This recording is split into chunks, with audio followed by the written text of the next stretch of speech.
वो दीवार पर रेंगती हुई वापस गई है। वो बोले तो जो औरत तेरे पास आई थी। हाँ।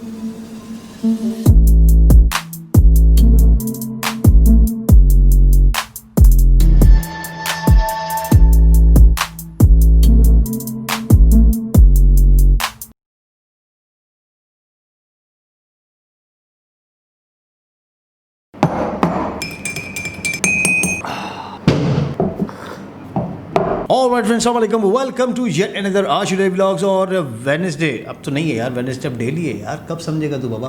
ओके, डेली जिन स्टोरी के साथ मैं हूँ आशी और हमारे साथ मौजूद है डॉक्टर काशिफ। अस्सलाम वालेकुम सर, क्या हाल है आपके? वालेकुम सलाम सर, आप कैसे हैं? बिल्कुल ठीक ठाक, पोपट होकर आया बिल्कुल, मना बड़े मसाज वसाज करवा कर और क्रीमी शीट में उड़ने की देर है, पोपट हो गया हूँ। उड़ तो तू ऐसे ही रहा है। मैं तो बगैर नशे के उड़ता हूँ। कुछ नशे ऐसे होते हैं जो नज़र नहीं आते हाँ, और बंदा उड़ रहा होता है। अच्छा, तो उस नशे में? मैं उस नशे में। वैसे डॉक्टर साहब, आजकल आपकी हम शेरो शायरी इंस्टा पे सुन रहे हैं, पढ़ रहे हैं, बड़ा मज़ा आ रहा है। मैंने ये कहानी में ट्विस्ट एकदम से क्यों आया? यार तुझे पता है कि लिखता तो मैं शुरू से ही हूँ, ठीक है। और आजकल हो कुछ ये रहा है कि जब कुछ करने को नहीं होता तो यही किया जाता है। अच्छी मसरूफियत है, आई लाइक इट। मतलब तेरा जो वो चीज़ें सामने आ रही है ना, मेरे से लग रहा है कि तू वाकई सर्टिफाइड बंदा है।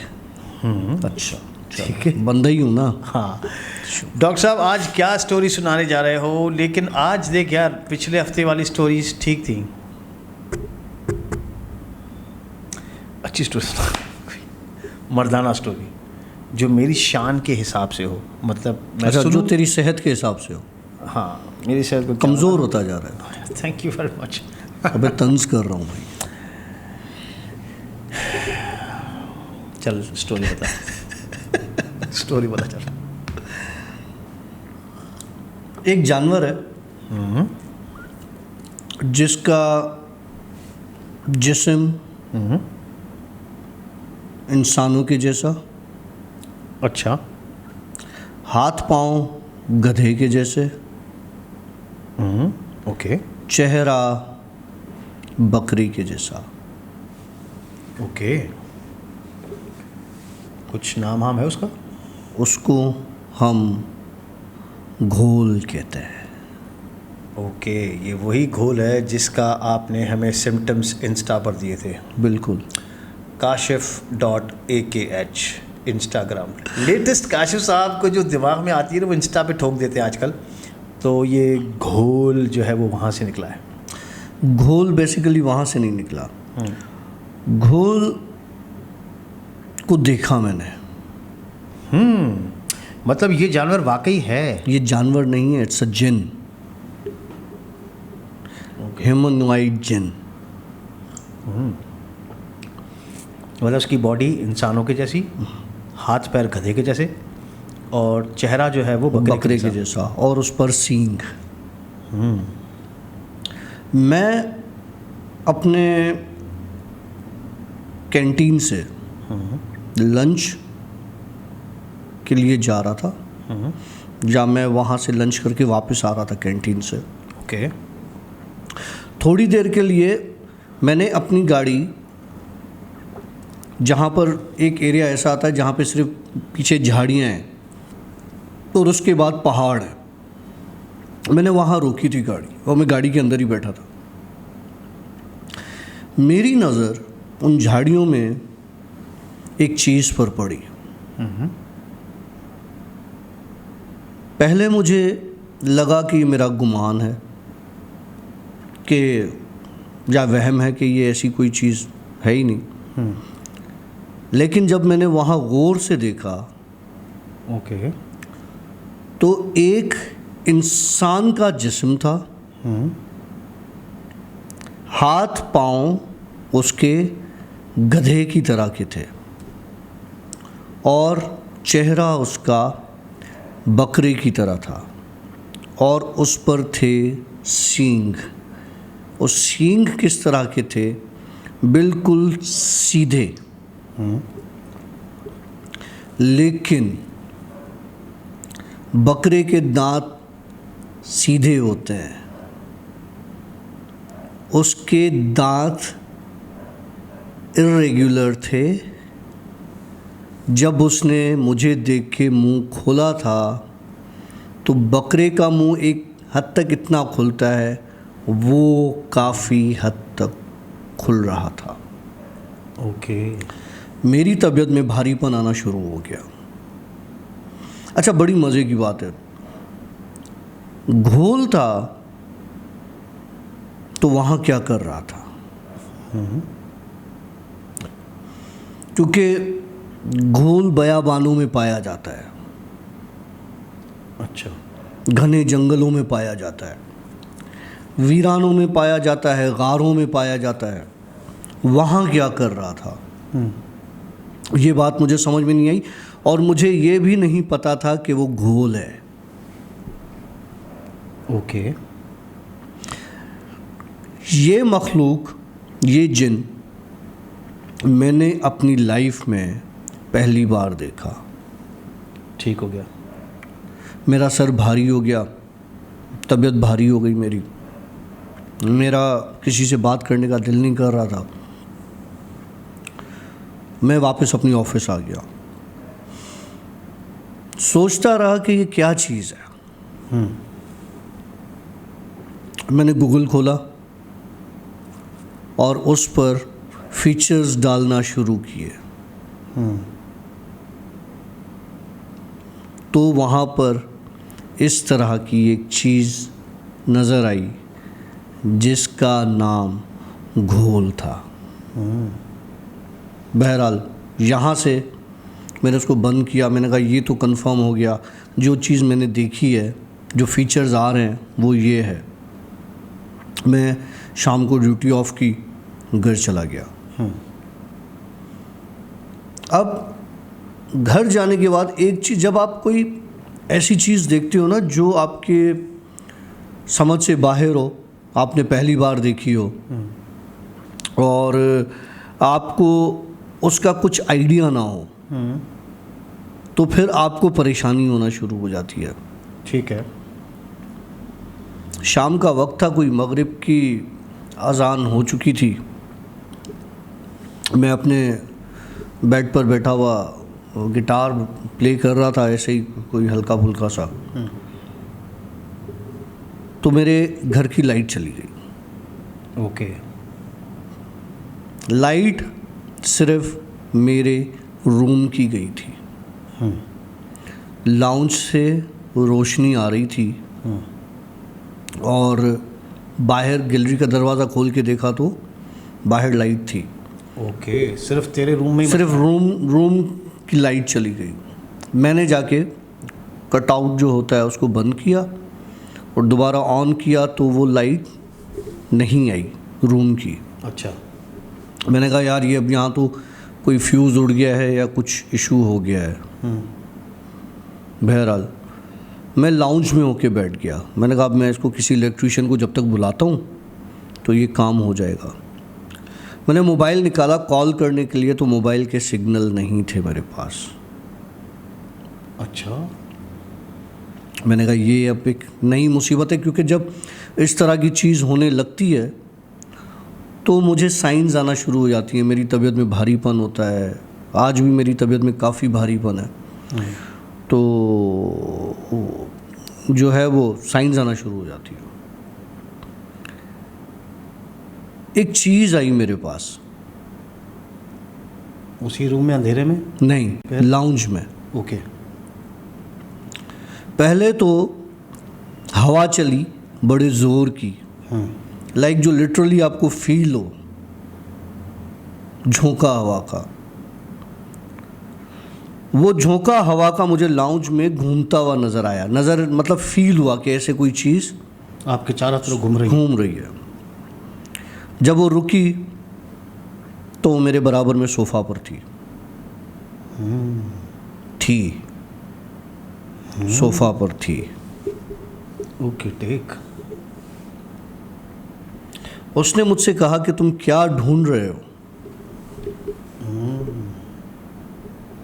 मतलब वो समझ गई थी? हाँ, क्योंकि वो मेरे साथ थी। अच्छा। कि तुम क्या ढूंढ रहे हो।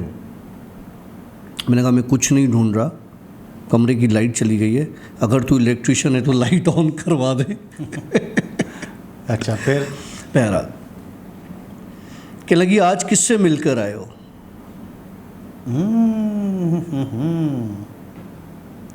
ओके। मैंने कहा मुझे समझ में नहीं आता मैं किससे मिल, मैंने एक चीज़ देखी है। तो उसने कहा घुल। उसने क्या कहा? घुल। घुल। मैंने कहा शायद घुल या घोल या घोल। कहने लगी नहीं, घुल। मैंने कहा क्या है।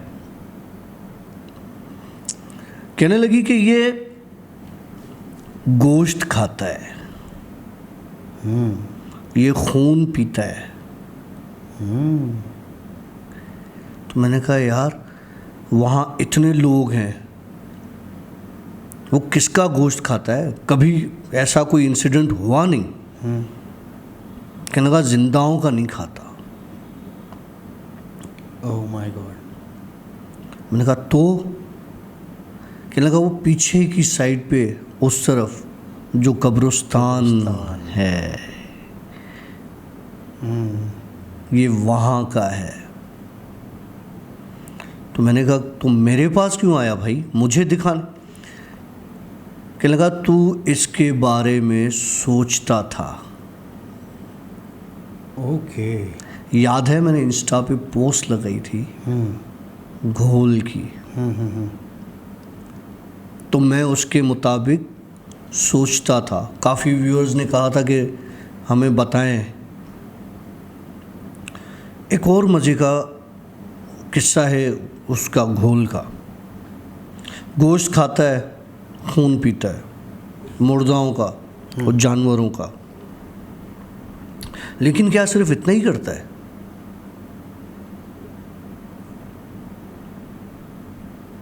वो इंसान भी बन जाता है। रियली? हाँ, वो मेरी शक्ल में मेरे जैसा बन के तुम्हारे सामने बैठा होगा, तुम पहचान नहीं सकोगे कि वो मैं हूँ या घोल है। दैट्स डेंजरस है ना। ये कहकर उसने मुझसे ये कहा कि मैं अगर चाहती तो तुम्हारी उससे बात करवाती, ठीक है, मगर उस पर भरोसा नहीं करते। अच्छा। मतलब अब वो जो मेरे पास चीज़ आई थी वो मुझे कह रही है कि वो इतना ख़तरनाक है कि उस पर भरोसा नहीं कर सकते। और शायद उसी की वजह से वो वापस भी चला गया। नहीं तो वो फुल प्लान से आया होगा नुकसान। नहीं, मुझे नहीं पता। वो मुर्दा गोश्त खाता है और जो ताज़े मरते हैं उनका खून पीता है, जो जमा हुआ और इस तरह का। जानवरों का, जिंदा जानवरों को मारता है, उनको खाता है। उसका हो भी सकता है कि तेरे को नुकसान दे के फिर तेरा गोश्त और वो खून के आसरे में कोई आया हो। पॉसिबल है, पॉसिबल है। लेकिन उसको देखने के बाद मेरी तबीयत बहुत ख़राब थी, मैं बहुत डिप्रेस हो गया था। और मतलब अचानक आपके सामने कोई ऐसी चीज़ आ जाए जिसका आप एक्सपेक्ट नहीं कर रहे हो, अनवांटेड चीज़ आ जाए, अनइनवाइटेड चीज़ें आपके पास आना शुरू हो जाए। काफ़ी लोग कहते हैं डॉक्टर काशिफ के साथ औरत है, ठीक है, तो अगर मेरे साथ औरत है तो उस औरत को इन चीज़ों को मेरे करीब नहीं आने देना चाहिए। अच्छा। असूलन अगर मेरे साथ कोई चीज़ है तो मुझे सपोर्ट करेगी ना। मुझे नुकसान से बचाएगी, मेरे सामने और चीज़ों को नहीं आने देगी। चीज़ें मेरे पास, मेरे सामने आती हैं। जब उसने मुझसे ये बात कर दी, वो दीवार पर रेंगती हुई वापस गई है। वो बोले तो जो औरत तेरे पास आई थी, हाँ, छुपकली की तरह। छुपकली की तरह, लेकिन थी औरत। और रेंगती हुई कहाँ गई? वो जो दीवार का कलर और दीवार की जो टेक्सचर है उसमें डिज़ोल्व हो गई। वाह, क्या बात है डॉक्टर। उसी में ही जम हो गई। एक तो चीज़ वैनिश हो जाती है ना। नहीं, अब कोई चीज़ सोफ़ा पर बैठी, मतलब फील तो किया मैंने, तो उसको कन्फर्मेशन में नहीं डाल यार।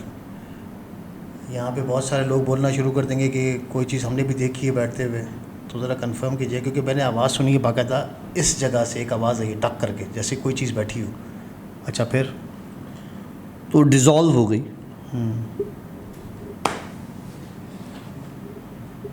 अच्छा, मुझे बता, इसके जो घुल जो भी है, इसको जब आपने देखा था वो दिन का टाइम था? दिन का टाइम था, कोई 1:30 बज रहा होगा। अच्छा, और इसकी हाइट कितनी होगी? इसकी हाइट 6 सवा 6 फीट की। और कलर वगैरह, मतलब स्किन कलर था, कपड़े थे, क्या था? बता रहा हूँ ना, बॉडी इंसानों की जिस्म की तरह की थी। दोनों बाजू और टांगें गधे की उसकी थी, और चेहरा बकरी का उसका था।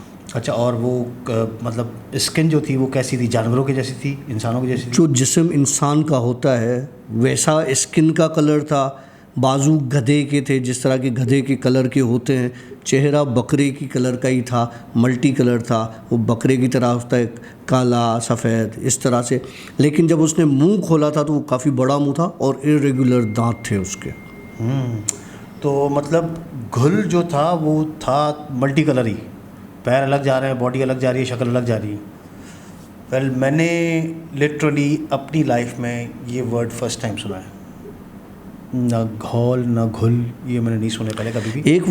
एक टाइम पर उसकी आंखें जो है ना वो बिल्कुल ब्लैक हो जाती हैं। माना तारा भी ब्लैक, पूरी आंखें ब्लैक, वाइटनेस पूरी ब्लैक।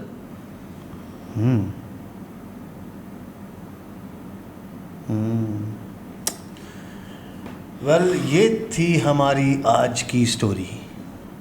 ठीक है, तो घुल के बारे में अगर आप लोगों का कोई एक्सपीरियंस है तो हमें ज़रूर कमेंट में बताइएगा। और अगर आप लोगों में से किसी ने ये देखा हो कि यहाँ पर कोई चीज़ ऐसी आई और सोफ़े पे जम हो गई, तो वो भी ज़रा हमें क्लियर कीजिएगा, क्योंकि मैंने लिटरली आवाज़ सुनी है और बिल्कुल क्लियर आवाज़ सुनी है। और कुछ वक्त, अभी देखें मैं यहाँ नॉर्मल बैठा हूँ, एसी मुझे इतनी हवा नहीं दे रहा है, लेकिन कुछ वक्त पहले उस आवाज़ से पहले मुझे ऐसे लग रहा था जैसे मेरे पीछे एसी डायरेक्ट मेरे ऊपर ही है, सारी हवा मेरे ऊपर प्रेशर के साथ आ रही है। इतना प्रेशर एसी नहीं दे सकता। वेल, अगर आप लोगों ने कोई चीज़ ऐसी विटनेस की है तो हमें ज़रूर बताइएगा। और साथ में अगर आप लोगों ने यहाँ तक स्टोरी देख ही ली है, अगर आपको पसंद आई है तो लाइक करें, अगर पसंद नहीं आई है डिसलाइक करें, ताकि हमें पता चले कि हम लोग कहाँ पर और किस तरीके का काम कर रहे हैं।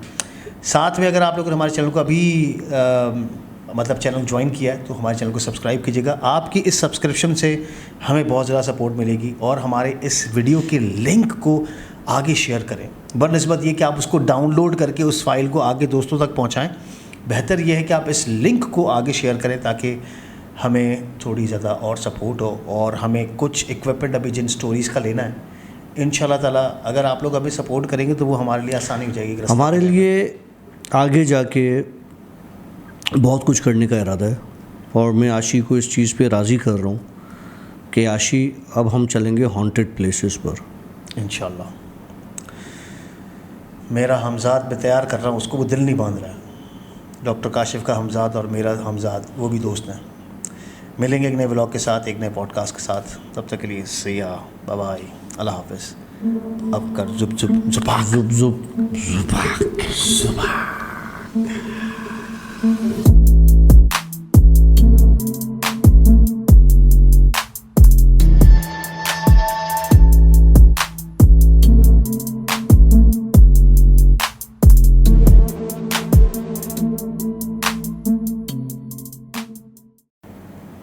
उस तहखाने में उसका आज भी बसेरा है। ओके। कोई रात को उधर रुकने जाता है, या तो मर जाता है या तो वापस नहीं लौटता।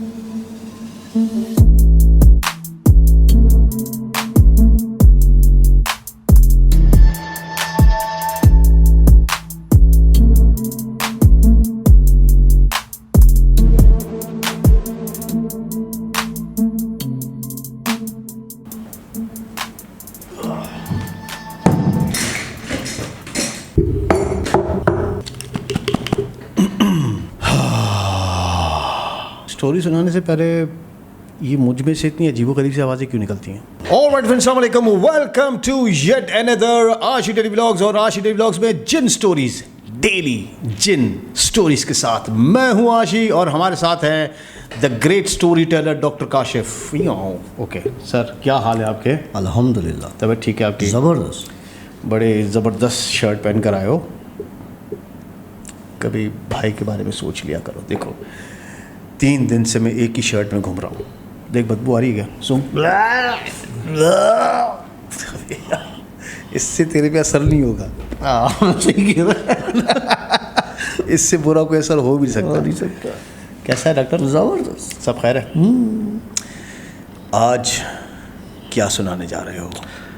आज चलते हैं राजस्थान।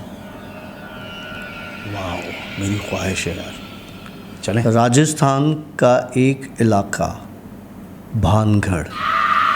ओके। भानगढ़ का एक किला, एशियाज़ मोस्ट हॉन्टेड प्लेस। आ जाएगा सही का मज़ा, क्योंकि मैं खुद एडवेंचर करने का शौक़ रखता हूँ। तो आज मतलब हम घर बैठ के एडवेंचर करेंगे ऐसे। Let's start the game. दिन में भानगढ़ का किला इतना अट्रैक्टिव होता है, ओके, इतना खूबसूरत होता है कि ना चाहते हुए भी आपके कदम भानगढ़ के किले की तरफ बढ़ते हैं। ओके। और जैसे जैसे दिन ढलता जाता है, शाम होती जाती है, तो वो भयानक से भयानक होता जाता है। ओके। वो कहते हैं ना, हर खूबसूरत चीज़ ख़तरनाक होती है। अच्छा, ये कहते हैं? तो ये कहते हैं, मैं कहता हूँ, और कहीं ना कहीं। चलो फिर। भानगढ़ का किस्सा है। काफ़ी साल पहले, 100 साल से भी ज़्यादा पहले, भानगढ़ में एक औरत होती थी। ओके। उस किले की मलका। Okay, queen. बहुत खूबसूरत, अयाश तबीयत। जहाँ गुज़रती थी, जिस मुमलिकत में जाती थी, उसकी खूबसूरती के चर्चे हुआ करते थे। बेहतरीन। चेहरे पे मासूमियत, रगों में जहर। कातिल काहिर। कातिल काहिर। काहिर बोले तो? कहर करने वाली। ओके, मतलब जालिम। जालिम। वहाँ की आवाम उसे झोलियाँ उठा के बद्दुआएँ देते थे। अल्लाह अकबर। वो इतनी जालिम हुआ करती थी, लेकिन बहुत खूबसूरत हुआ करती थी। बकौला आपके बला की खूबसूरत। उसका जो मियाँ था, जो बादशाह था वहाँ का, वो बहुत अयाश था। वो भी अयाश था? नशा, औरतें, काफ़ी कुछ। उस किले के इर्द गिर्द के जो जिस तरह कनीज़ें होती हैं या जो बाहर की आवाम होती थी, उस बादशाह को अगर कोई औरत पसंद आ जाती थी तो वो फिर उससे बच नहीं सकती थी। इसी तरीके से वो जो मलका थी उसको कोई पसंद आ जाता था तो उससे बच नहीं सकता था, और जो इनकार करता था उसको सज़ाए मौत हो जाती थी। ठीक है। अब आता हूँ असल मुद्दे की तरफ। भानगढ़ में आप जब दिन में जाओगे किले में, आपको किला बहुत अच्छा लग रहा होगा। जैसे जैसे रात होती जाएगी, शाम होती जाएगी, आपके सांस में घुटन होती रहेगी और आपका दिल करेगा कि बस अब निकलूं। मतलब असर के बाद आप उस किले में नहीं रुक सकते। मतलब रोशनी के टाइम तक आप रुक जाओ, उसके बाद आप रुक नहीं सकते। रात को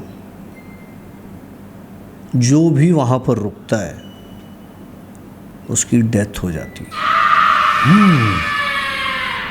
और डेथ ऐसे होती है कि कईयों की तो लाशें भी नहीं मिली। अच्छा, that's why it's the most haunted place in Asia. अब आएगा मज़ा। फिर मौत कैसे हुई उस मलका की? और ये सारा काम करता कौन है? और इतने लोग जो मर गए और जो मिसिंग है उस किले में जाके, वो कहाँ है? ये सीज़न 2 का भारी एपिसोड है।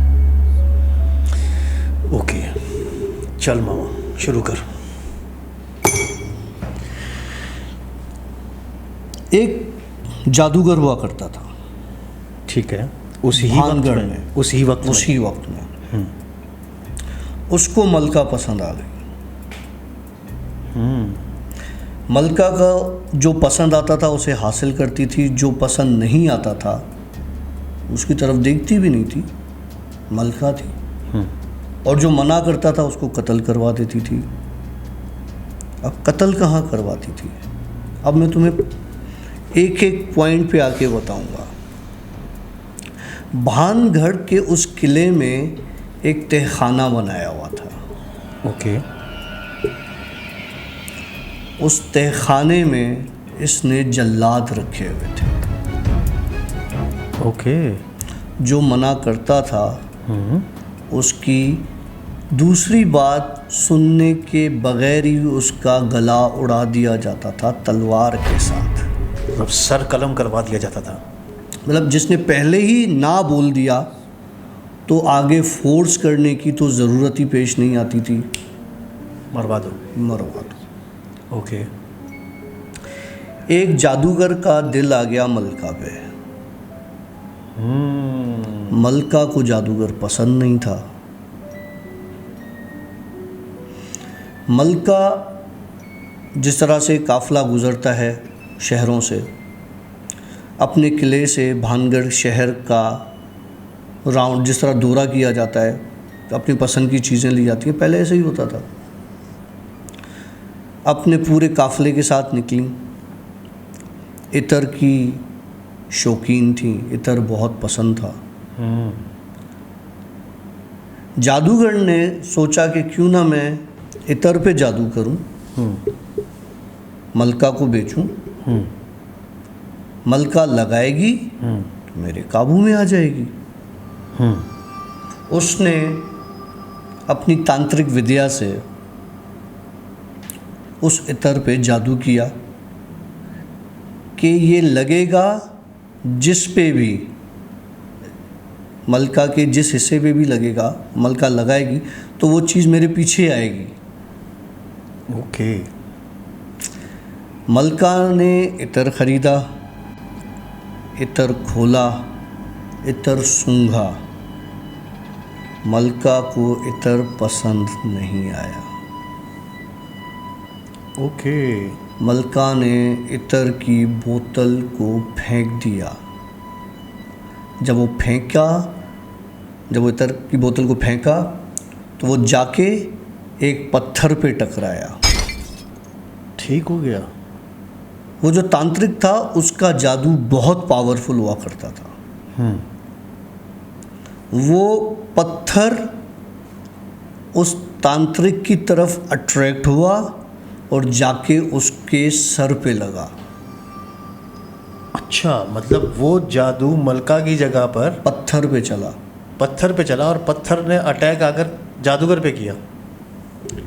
जादूगर की मौत हो गई, लेकिन मौत से पहले कहने लगा कि अब भानगढ़ में कोई ज़िंदा नहीं रहेगा। मैं पूरे भानगढ़ शहर की बात कर रहा हूँ उस वक्त का। तो फिर उसकी बद्दुआ ने कुछ असर किया? असर बहुत ख़तरनाक किया। हुआ ये, कुछ अरसे में किसी और इलाके के बादशाह ने भानगढ़ पर हमला कर दिया। ओके। सब कुछ ख़त्म कर दिया, यहाँ तक कि बच्चे तक उनके जला दिए। एक इंसान भी भानगढ़ के उस किले में और उस एरिया में नहीं बचा।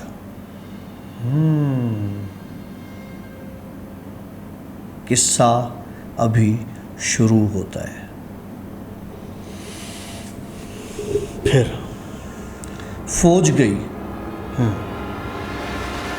रुकी भानगढ़ के किले में।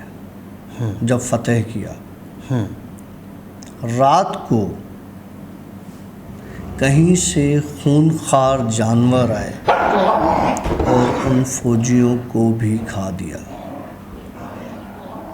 नहीं कर, सारी फौज को तहस नहस कर दिया, तबाह कर दिया। जिस बादशाह ने हमला किया था वो अपनी जान बचा के वहाँ से भागा। मतलब जिसने हमला किया था भानगढ़ पर, जो कब्जा कर चुके थे किले को, कब्जा कर चुके थे, उनकी बात कर रहा हूँ।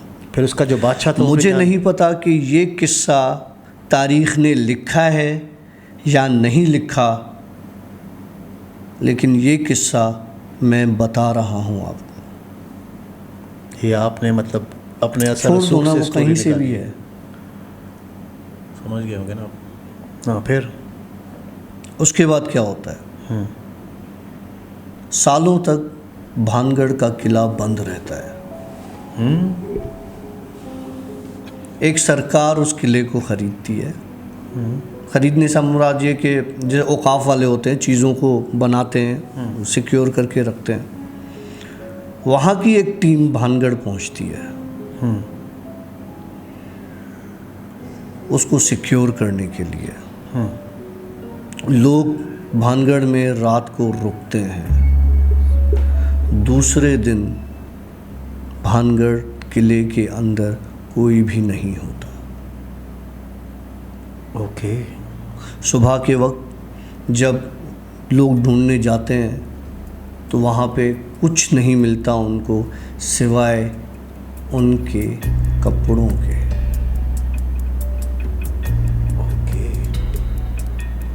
मुझे नहीं पता भानगढ़ के किले को कितने लोगों ने एक्सप्लोर किया है, लेकिन भानगढ़ के 94 दरवाजे हैं किले के। उस 94 दरवाज़ों में से एक दरवाज़ा ऐसा है जिसमें से सीढ़ियाँ उतरती हैं तहखाने के अंदर। अच्छा, मतलब ये 94 दरवाजे बता रहे हो, ये ऑल टुगेदर अंदर बाहर मेन सिक्योर वो सब कुछ ठीक है। और एक दरवाज़ा है जिसमें से वो तहखाने की तरफ रास्ता जाता है। तहखाने की तरफ रास्ता जाता है। ठीक हो गया।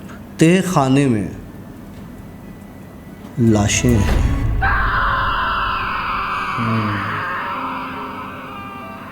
काफ़ी लोग जाते हैं, दिन में ही वापस आ जाते हैं। मैं भी गया था।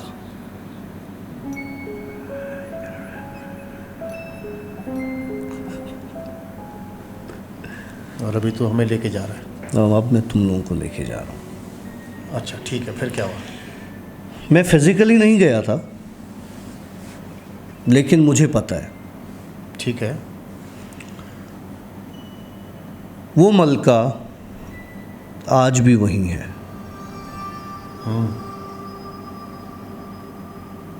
मुझे नहीं पता उस मलका का नाम कितने लोगों को पता है, लेकिन उस मलका का नाम मुझे पता है। क्या है? अगर सब बता दूंगा तो काम ख़राब हो जाएगा आशी। कुछ राज रहने दिए जाते हैं। नहीं बता दे, खैर हम सुनना चाहते हैं उस मलका का नाम क्या है।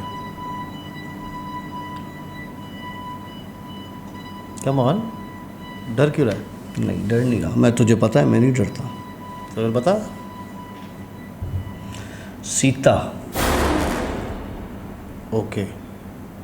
ये काफ़ी बुक्स ने लिखा भी है, उन्होंने क्यूरी करके लिखा है।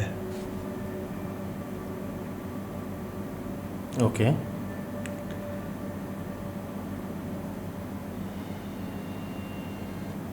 उस तहखाने में उसका आज भी बसेरा है। ओके।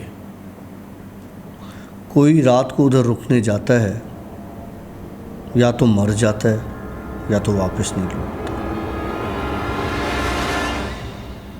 गायब हो जाता है। लाश मिलती है किसी की नहीं मिलती। लेकिन वो जो मलका है वो रोज़ किसी का इंतज़ार करती है जिसको वो नहीं मारेगी। कोई एक ऐसा बंदा है जिसको वो नहीं मारेगी, और जो बंदा वो वहाँ पे नहीं मरेगा उस रात के बाद भानगढ़ का किला इस सारे कर्ज से आज़ाद हो जाएगा। ओके। तो उसको नेक किसी आदमी की तलाश है। वो हो सकता है तू हो। चलते हैं, देखते हैं। मैं तो खूबसूरत नहीं हूँ। खूबसूरत मैंने खूबसूरत की बात नहीं की, खूबसूरत तो तू है। मैंने कहा एक ऐसा बंदा जो उस मलका को पसंद आए और सारी रात जिंदा रहे, सुबह तक उस भानगढ़ के किले का कर्ज ख़त्म हो जाएगा। ये किस्सा आपने कहीं पढ़ा है? नहीं, ये वाला पॉइंट। ये दुनिया के सारे किताब उठा लो, तुम्हें किसी किताब में नहीं मिलेगा। मतलब सीता को सच्चे प्यार की तलाश है? नहीं, अब क्या है? उसे आज़ादी की तलाश है। अच्छा, तू आज़ादी दिलवा दे उसे बेचारी मैं को। क्यों दिलवाऊंगा? ये इतने आज़ादी वाले काम करवाए तूने, नेक काम। तभी कह रहा हूँ बनाओ प्रोग्राम, चलते हैं भानगढ़।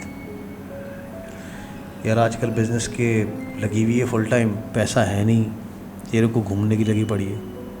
कभी तू तुर्की पहुंचा देता है, कभी तू जो है लाहौर पहुंचा देता है, कभी कहीं कभी कहीं। हाँ ठीक है, 200-400 मैं निकाल लूँगा। तो चलने वाला बन, साथ चलते हैं। हाँ, भानगढ़ एक मिनट, मैं भानगढ़ जाने के लिए तैयार हूँ, आई शपथ। लेकिन डॉक्टर काशिफ लेके चलेंगे अपने खर्चे पर तो फिर। हाँ मैं लेके चलूँगा अपना, चलो। आई शपथ।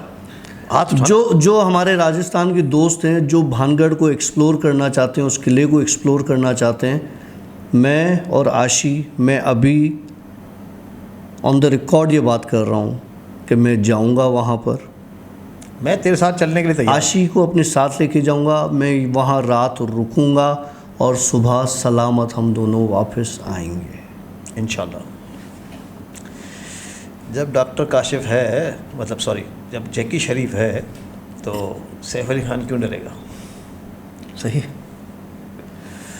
वेल, भानगढ़ का किला ट्रूली स्पीकिंग, मतलब मैंने एक एक लफ्ज़ को, वो कहते हैं कि अभी हम रात के कितने बज रहे हैं, तकरीबन मेरे ख्याल से 2:30 बज रहे होंगे। 1:30 पौने 2 बज रहे हैं। तो ये टाइम हो रहा है हमारे पास, हो रहा है तकरीबन 2 बज रहे हैं पूरे। हम 2 बजे रिकॉर्डिंग कर रहे हैं और थोड़ी देर पहले मैं थोड़ा सा वो नींदों के खुमार में था, लेकिन इस स्टोरी ने मेरी नींदें उड़ा दी हैं।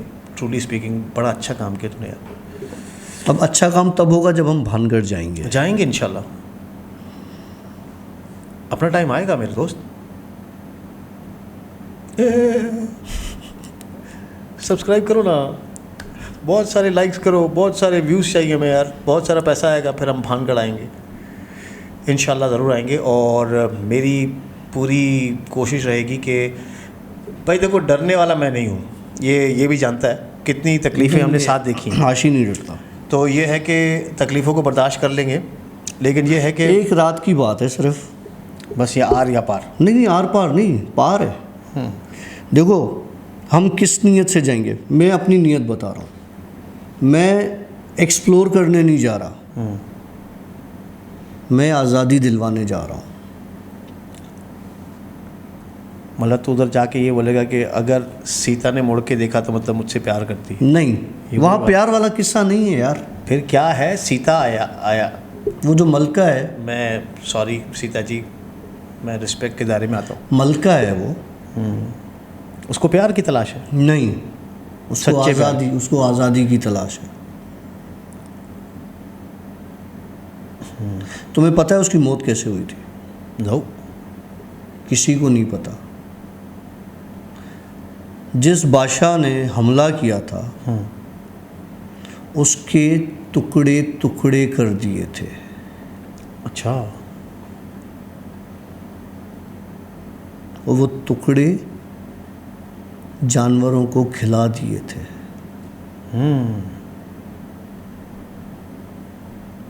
मुझे वहाँ इसलिए जाना है।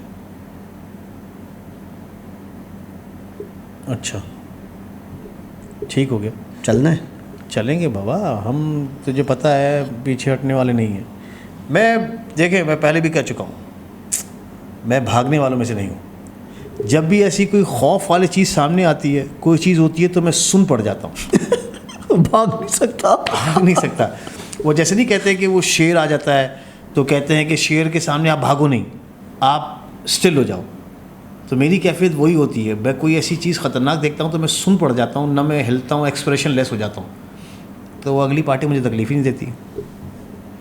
चलेंगे इंशाल्लाह। इंशाल्लाह, अगर ज़िंदगी रही तो भानगढ़ के किले को आज़ाद करवा के लाएंगे। किला आज़ाद है, मलका को आज़ाद करवा के। वही बात है ना, किला आज़ाद हो जाएगा ना उसके शर से, उसके फितने से आज़ाद हो जाएगा। फिर लोग आएंगे, रात को रहेंगे, पिकनिक करेंगे, बारबेक्यू पार्टीज़ करेंगे वहाँ पर। ठीक है, मेरी ख्वाहिश है, मतलब मैं एक्सपर्ट हूँ बारबेक्यू करने का ना, बड़ा शौक़ रखता हूँ मैं इस चीज़ का। मेरी ख्वाहिश है कि भानगढ़ के किले में जिस रात को रहेंगे वहाँ पर तिक्का पार्टी करेंगे, एक बारबेक्यू पार्टी। ओके, और पूरा ग्रुप लेके चलेंगे। अब ग्रुप, अच्छा तेरे जो दोस्त हैं, ठीक है, आइडिया बहुत होंगी। ठीक है, पूरा ग्रुप लेके। आई होप कि आप लोगों ने हमारी आज की स्टोरी को, इस दमदार स्टोरी को बड़ा पसंद किया होगा, लाइक किया होगा। लाइक तो खैर अभी आप करेंगे, बटन दबाओ लाइक का। और अगर आपको समझ में नहीं आई ये स्टोरी तो डिसलाइक ज़रूर करिएगा, इससे मुझे बड़ी खुशी होती है। साथ ही साथ हमारे इस वीडियो के लिंक को अपने दोस्तों के साथ शेयर करें। और साथ में जो है, अगर आप लोगों ने हमें अभी ज्वाइन किया है तो हमारे चैनल को सब्सक्राइब करें। और अगर आप लोग चाहते हैं कि आशी डेली व्लॉग्स, आशी, डॉक्टर काशिफ, अगर हम भानगढ़ के किले में आए तो कमेंट में हमें ज़रूर बताइएगा कि क्या ये डिसीजन हमारा सही है या गलत है, लेकिन जाना फिर भी होगा। हमारी तरफ से सिया, बाय बाय, अल्लाह हाफ़िज़,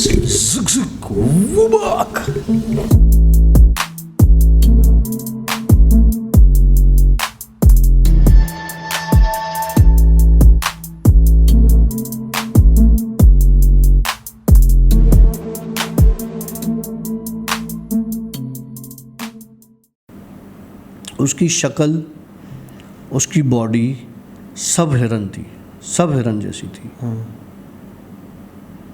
लेकिन उसमें हार्ट बीट नहीं थी।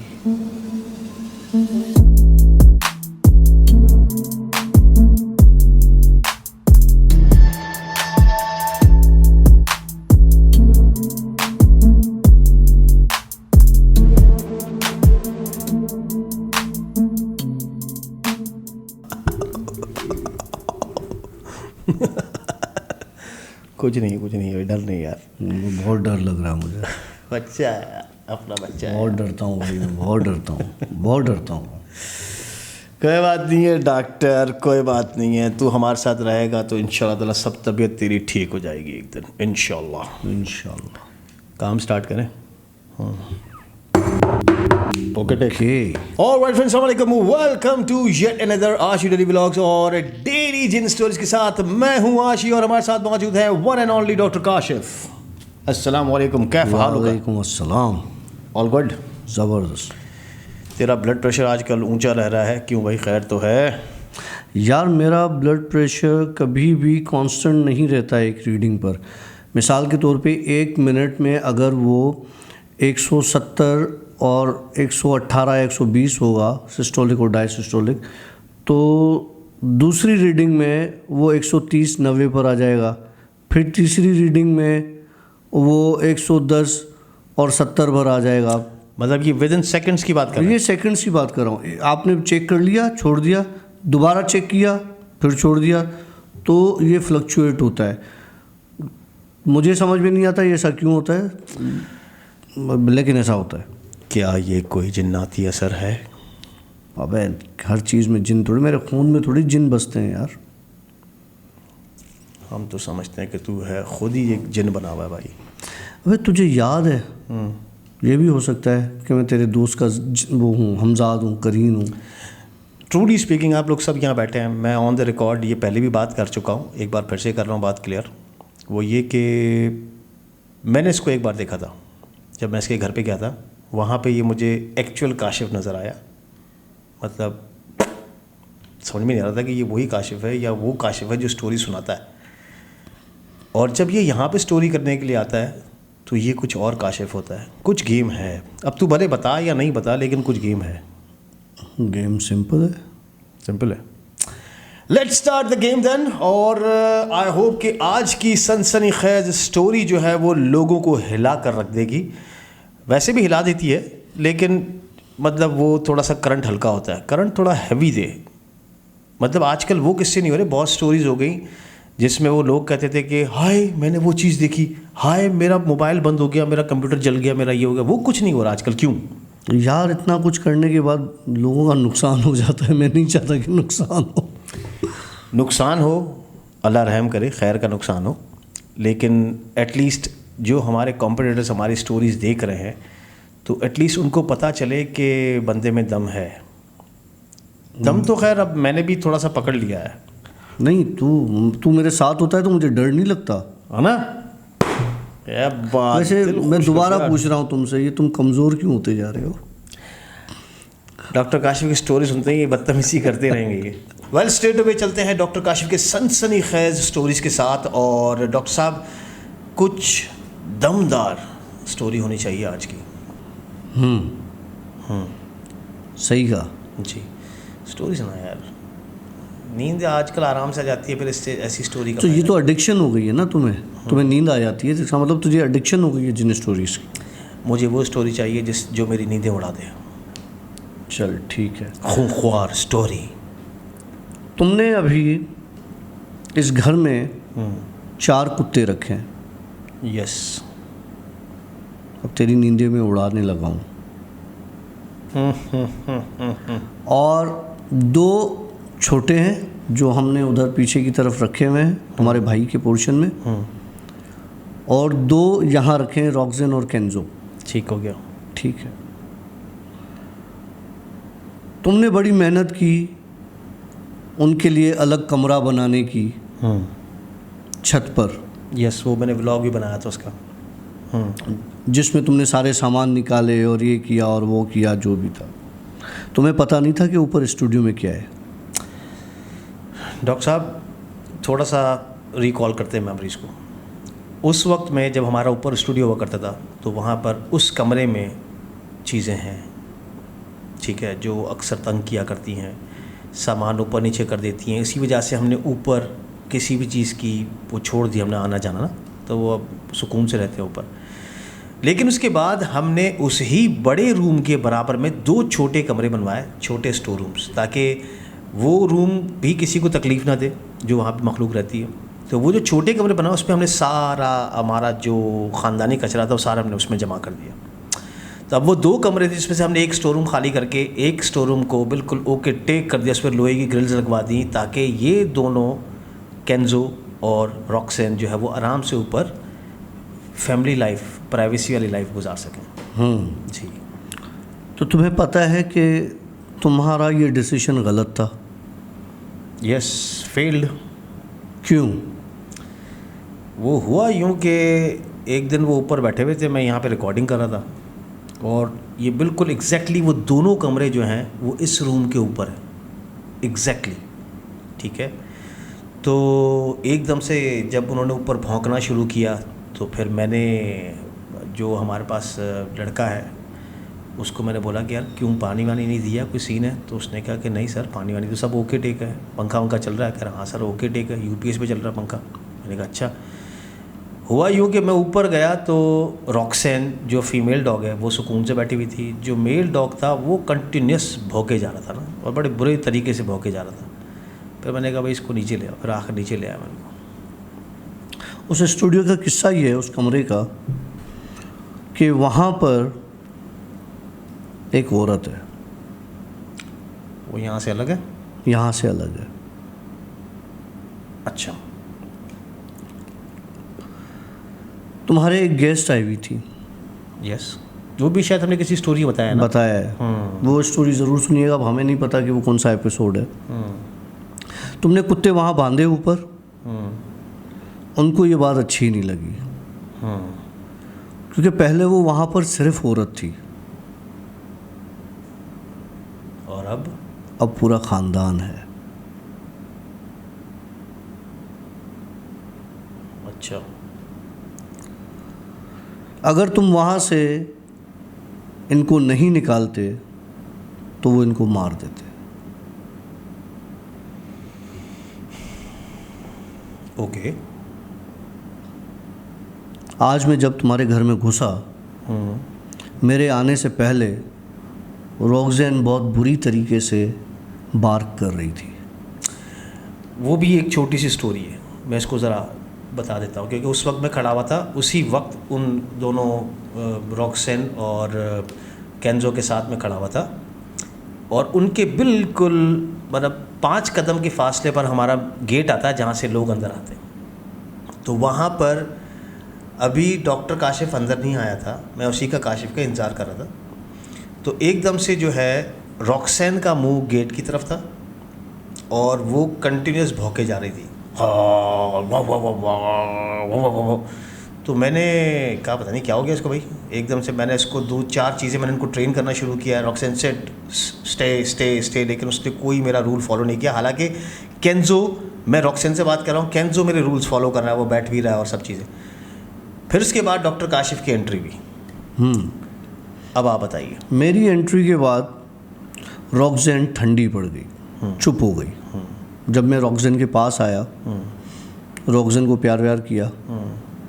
रॉक्सेन की कंटिन्यू नज़र उस गली में थी जो दरवाजे के साथ गैरेज में जाती है, जहाँ पे मैंने पहले भी बताया था कि एक बड़ा ड्राइंग रूम है, उसका एक शीशा यूँ इंसान की शक्ल की तरह का टूटा हुआ है, कटा हुआ है, ठीक है।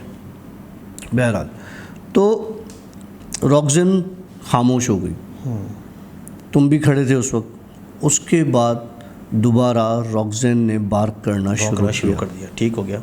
ठीक। अब रॉक्सेन क्या देख रही थी?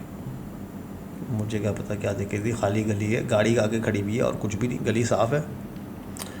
रॉक्सेन उस औरत को देख रही थी जो ऊपर स्टूडियो में है और उसके बच्चों को देख रही थी।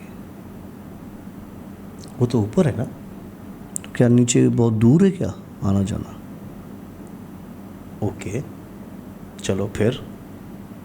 देखो जब ये चीज़ें बढ़ती हैं ना तो एक जगह पर बाउंड नहीं होती, ये घूमती फिरती हैं।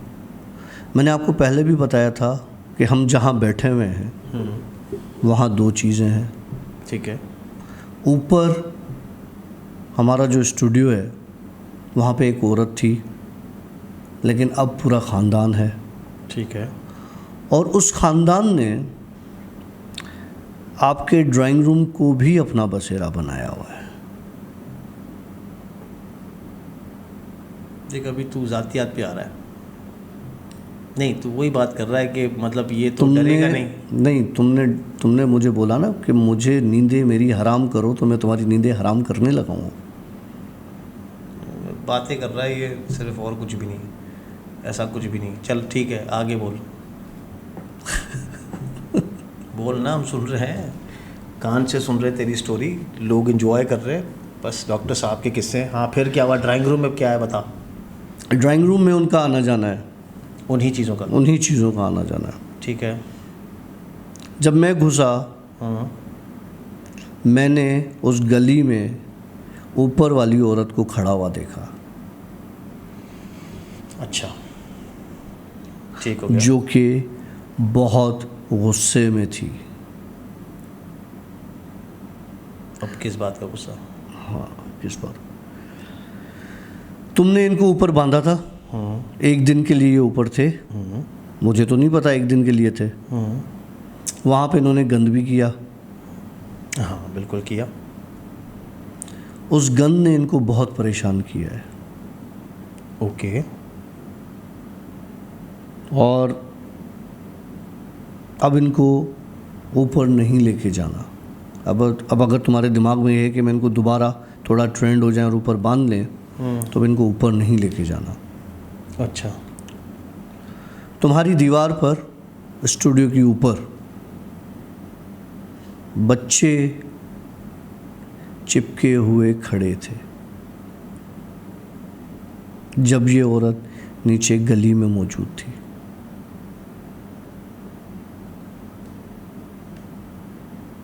अच्छा।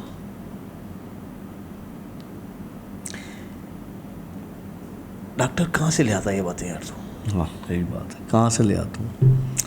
देखो, डराओ उसको जो कोई काका हो, कोई मुन्ना हो, ठीक है, ऐसी कोई चीज़ नहीं है। चलो ठीक है, आप कहते हो कि ये दोनों इधर बैठे रहें, अच्छी बात है, लेकिन इसका मकसद ये नहीं कि आप उसको मैनिपुलेट करोगे। आपको पता है ऊपर कुत्ते रहेंगे तो वो गंद भी करेंगे।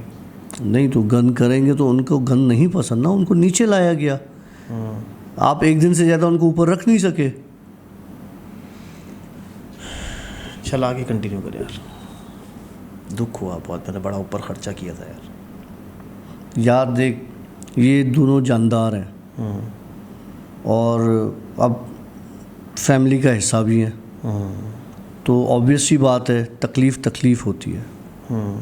मैं नहीं चाहूँगा कि इनको कोई तकलीफ़ हो। अच्छा, एक चीज़ और, इसी चीज़ को कंटिन्यू करते हैं। अभी आपका किस्सा ठीक है कि आप कहते हो कि ऊपर हम उसको नहीं लेके जाते, ठीक है। अब ये जो आपने बाहर वाला पोर्शन देखा जहाँ आपने आपको दिखाया, ठीक है, तो ये जो पोर्शन है ये दोपहर के टाइम पे फुल टॉप लाइट आती है यहाँ पर, तो वो नहीं रह सकेंगे ना। तो मैंने इनका सेटअप किया था, ऊपर से बिल्कुल नीचे ले आया, मैं वहाँ पे बांधता हूँ बाहर। और दूसरा पोर्शन है ये जो गली जिसके लिए आप कहते हो कि यहाँ पर भी मखलूक है, ठीक हो गया। अब ये दोनों, केंजो और रॉक्सैन, ये दोनों तकरीबन सुबह 10 बजे से दोपहर 5 बजे तक वो इसी गली में होते हैं और बड़े सुकून से होते हैं। गली में होते हैं या गाड़ी के पास होते हैं? गली में होते हैं, मतलब बिल्कुल गली की स्टार्ट पे होते हैं, जहाँ पे पहले हुआ करता था ना। क्या? एक कुत्ता पहले भी तो रखा था। हाँ, इसी का बस समझ लो कि एक इस दरवाजे के साथ होता है और एक थोड़ा सा आगे गैरेज की तरफ होता है। चलो अब बताओ, सीन सुनो। कुत्तों की प्रेजेंस काफ़ी ऐसे जिन्नात हैं जिनको पसंद होती है। अच्छा। और काफ़ी ऐसी जिन्नात है जिनको ये बिल्कुल भी पसंद नहीं होते। ठीक है। तुम्हारे पास, क्योंकि अब घर का किस्सा है, सब देखते हैं, मैं समझ सकता हूँ कि इस तरह की बातें नहीं करनी चाहिए, लेकिन ये एक टॉपिक निकला है तो उसके पीछे ये बात चला देते हैं कि जो ऊपर चीज़ें हैं वो इनको लाइक नहीं करती। ठीक है। जो नीचे हैं, जो नीचे चीज़ें हैं उनमें से सिर्फ एक चीज़ इनको लाइक करती है। ओके, तो वो अमन में। चलें, अच्छी बात है। तो आज की स्टोरी क्या है? पते की बात तो अब आई है ना। हाँ, तो इतनी देर से मैं तुम्हें क्या सुना रहा था? ये तो तू यहाँ वहाँ की बातें कर रहा था, ये तो मैं भी बता सकता हूँ।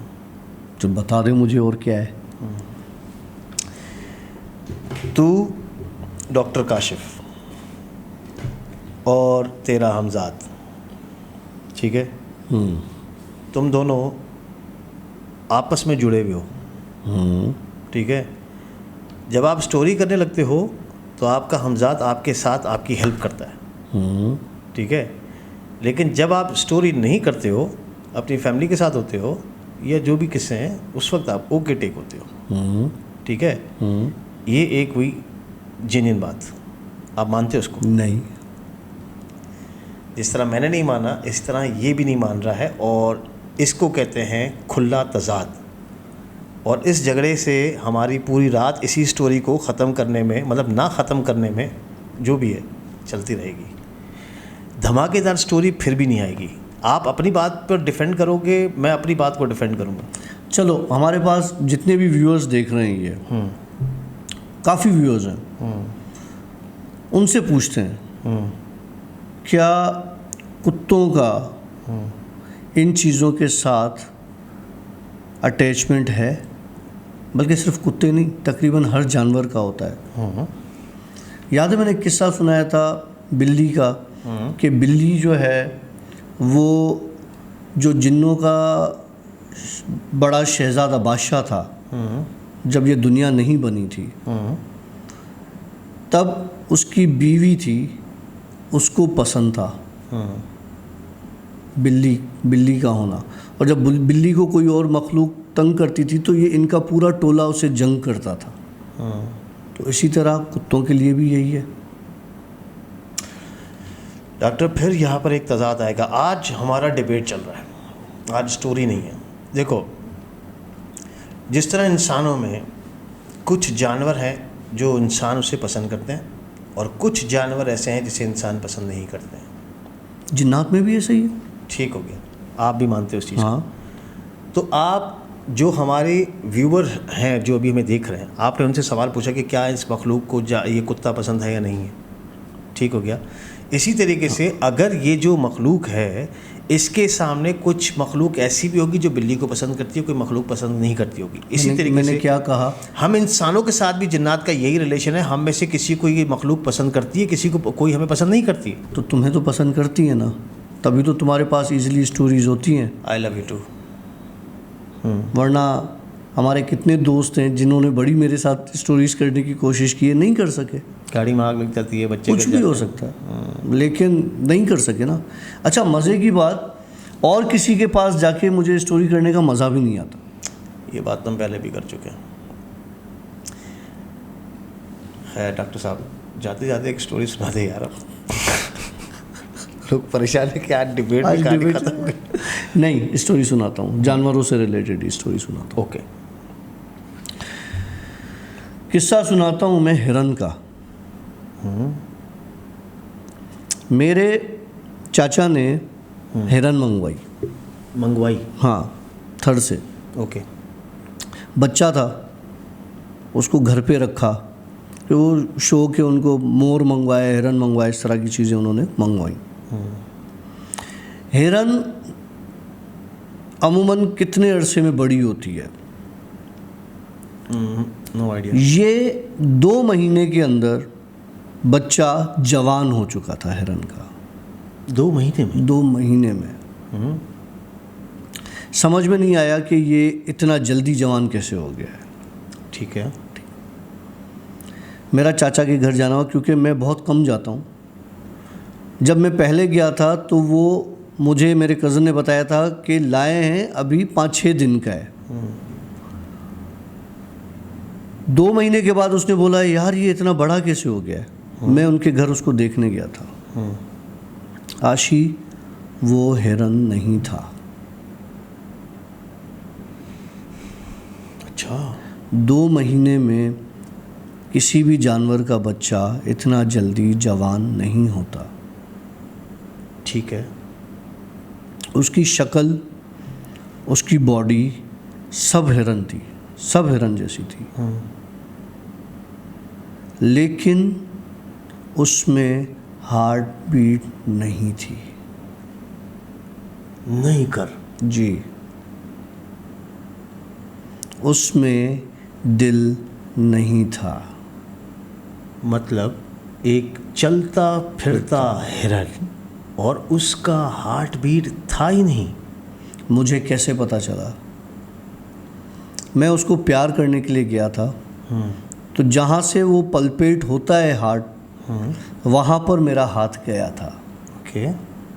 वहाँ पे कोई हार्ट बीट नहीं थी। सिर्फ हार्ट बीट की बात नहीं कर रहा। हिरन क्या खाता है? घास। वो गोश्त खाता था।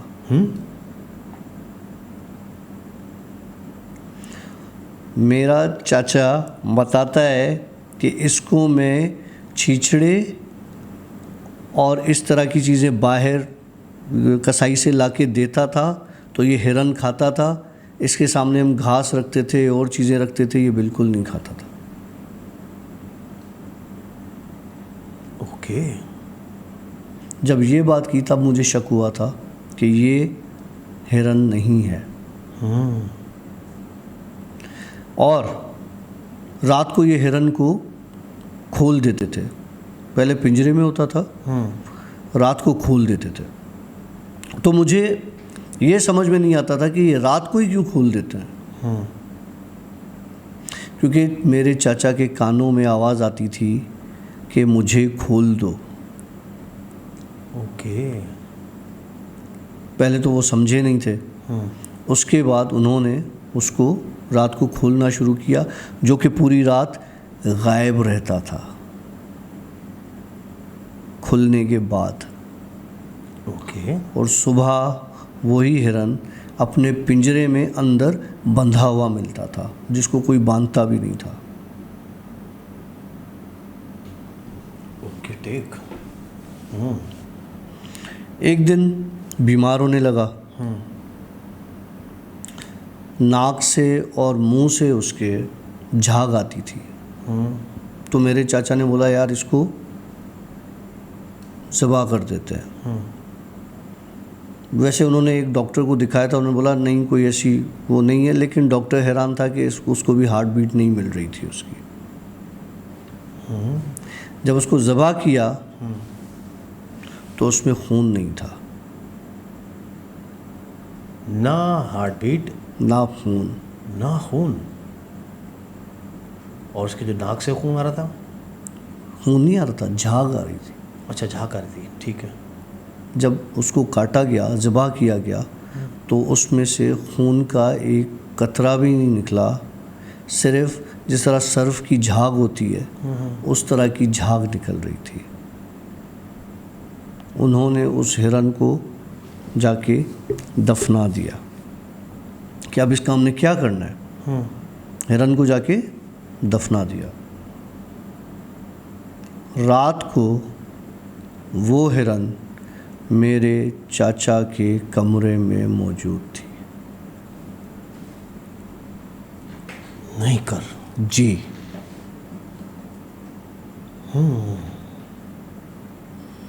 उसके बाद उन्होंने पढ़ाइयाँ वढ़ाइयाँ करवाईं।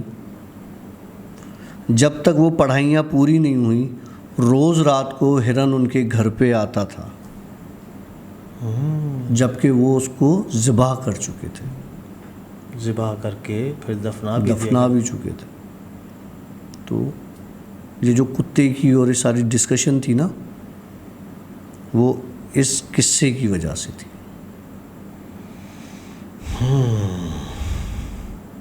तुमने इम्तियाज़ वाले कुत्ते को नहीं देखा था? हाँ। क्या किस्सा था वो? उसको औरत नज़र आती थी और उसके पिंजरे में हमने 2 और आंखें चमकती हुई देखी थी। एग्जैक्टली। हालांकि वहाँ पे कोई और चीज़ नहीं थी वहाँ।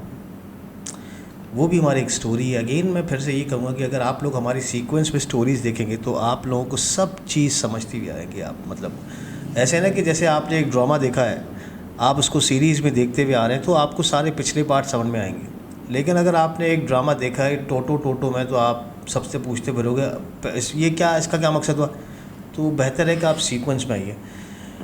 यार डॉक्टर काशिफ, ये जो हिरन वाला आप किस्सा बता रहे हो, वैसे हिरन हम एक गए थे, यहीं पे हैदराबाद में एक इलाका है, वहाँ पर उस बंदे के पास बड़ी अच्छी वैरायटी में जानवर खड़े हुए थे ना, तो उसके पास थे बहुत सारे WWE के वो जो रेसलर्स हैं, उसके वो जो छोटे छोटे से कैरेक्टर्स होते हैं, वो उसके पास बहुत सारे थे। रेसलिंग के थे, हॉरर के थे, बहुत सारे मैंने उस पर व्लॉग बनाया था हमने एक। उसके पास ये जानवर थे, समझिए बात। अभी उसने हिरन, मुझे याद नहीं पड़ा, वो हिरन काफ़ी पुरानी बात है, हिरन खुली हुई थी या उसने खोली थी, क्या था सीन। उसके बाद हुआ ये कि वो हिरन इतनी स्पीड में भाग रहा था, वो डोज जाके पिंजरे पे जोर से टक्कर मारा उसने। फिलहाल तो हम यूँ सकते पे आके थे कि भाई हेलो भी नहीं, ऐसे ना हो कि ये हमें मार दे कहीं पर, इतनी तेज़ी के साथ वो भाग रहा था। फिर आखिर उसका जो वहाँ पे खिदमत गुजार था, जो जानवरों को संभालता था, फिर वो बंदा आया, उसने उसको आवाज़ दी, एक साउंड दिया, फिर उसने उस हिरन को बंद किया। तो मतलब वो जो रात को आप कहते हो कि आपके चाचा के घर पे वो हिरन खुला रहता था, तो वो नुकसान किसी को भी नहीं, गायब हो जाता था, बस गायब हो जाता था, सारी रात गायब रहता था, और कोई अड़ोस पड़ोस से कोई शिकायत कुछ भी नहीं।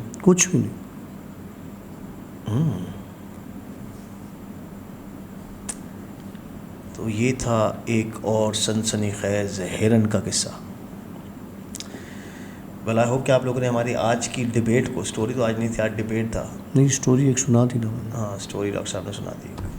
तो वेल सबसे ज़्यादा डिबेट था, तो कभी कभी होना चाहिए जिद बहस। हाँ, अच्छी बात है, अच्छा होता। डॉक्टर साहब भी सियाना है, उसने जान छुड़ा ली अपनी कि यार हाँ तो वो तुमसे प्यार करते हैं। मैंने कहा कि इनमें से कुछ मखलूक को पसंद, अच्छा तुमसे प्यार करते हैं, हाँ। अच्छा मेरी बात सुन, अगर तुमसे प्यार नहीं करते तो तुम यहाँ स्टूडियो में रात को 4-4 बजे तक बैठ सकते थे? नहीं।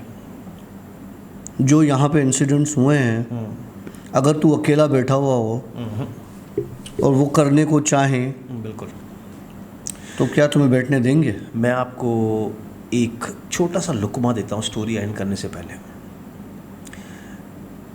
अक्सर व बेशतर जो लोग इन चीज़ों के ज़िक्र करते हैं, इन चीज़ों की इन्वॉल्वमेंट में आते हैं, इनके साथ होता ये है कि या तो उनके सर मुड़ी हुई लाशें मिलती हैं, मतलब सर तोड़ दिए जाते हैं उनके, ना ये गर्दन तोड़ दी मोड़ देते हैं, हाँ, बस किसी न किसी तरीके से उनकी मौत सुनने में आई है।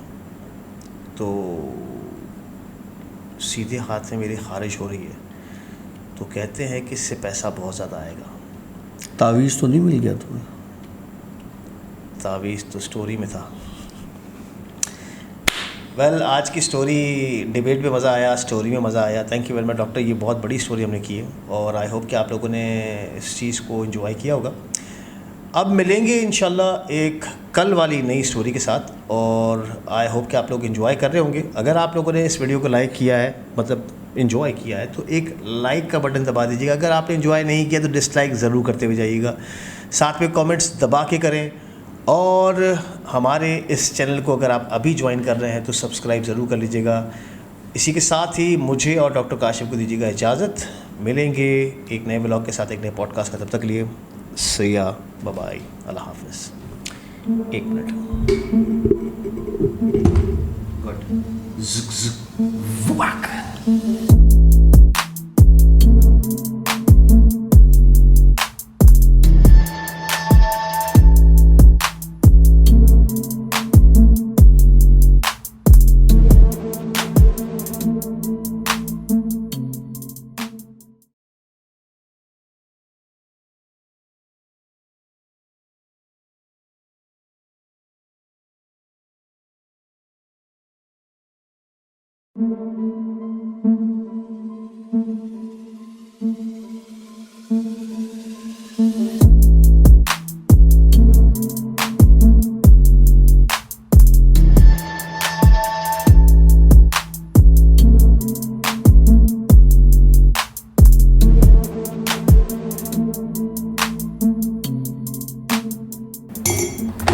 ओके टेक रेडी, सब सही चल रहा है।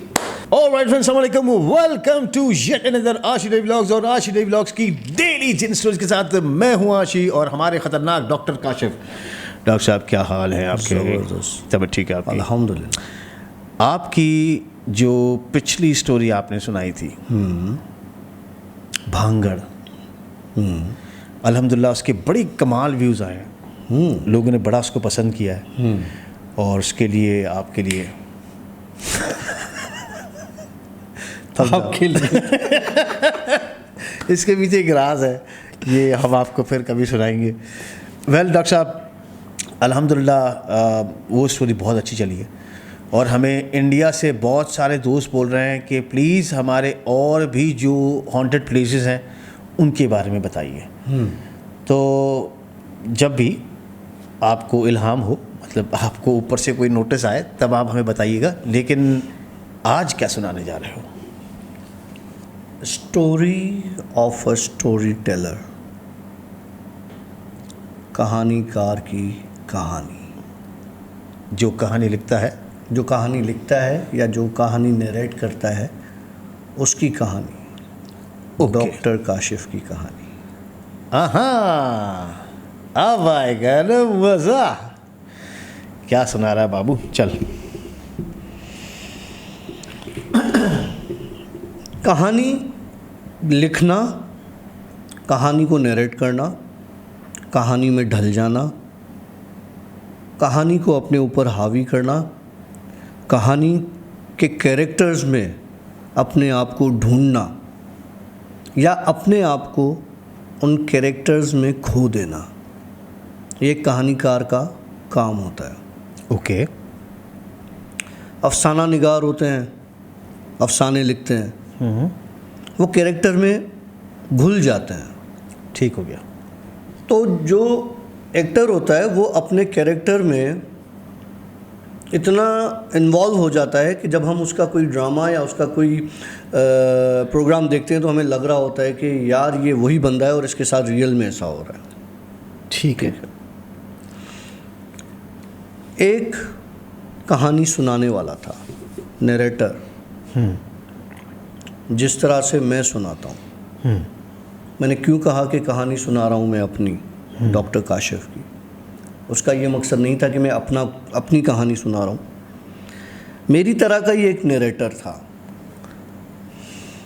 वो अपने गांव में किस्से सुनाया करता था।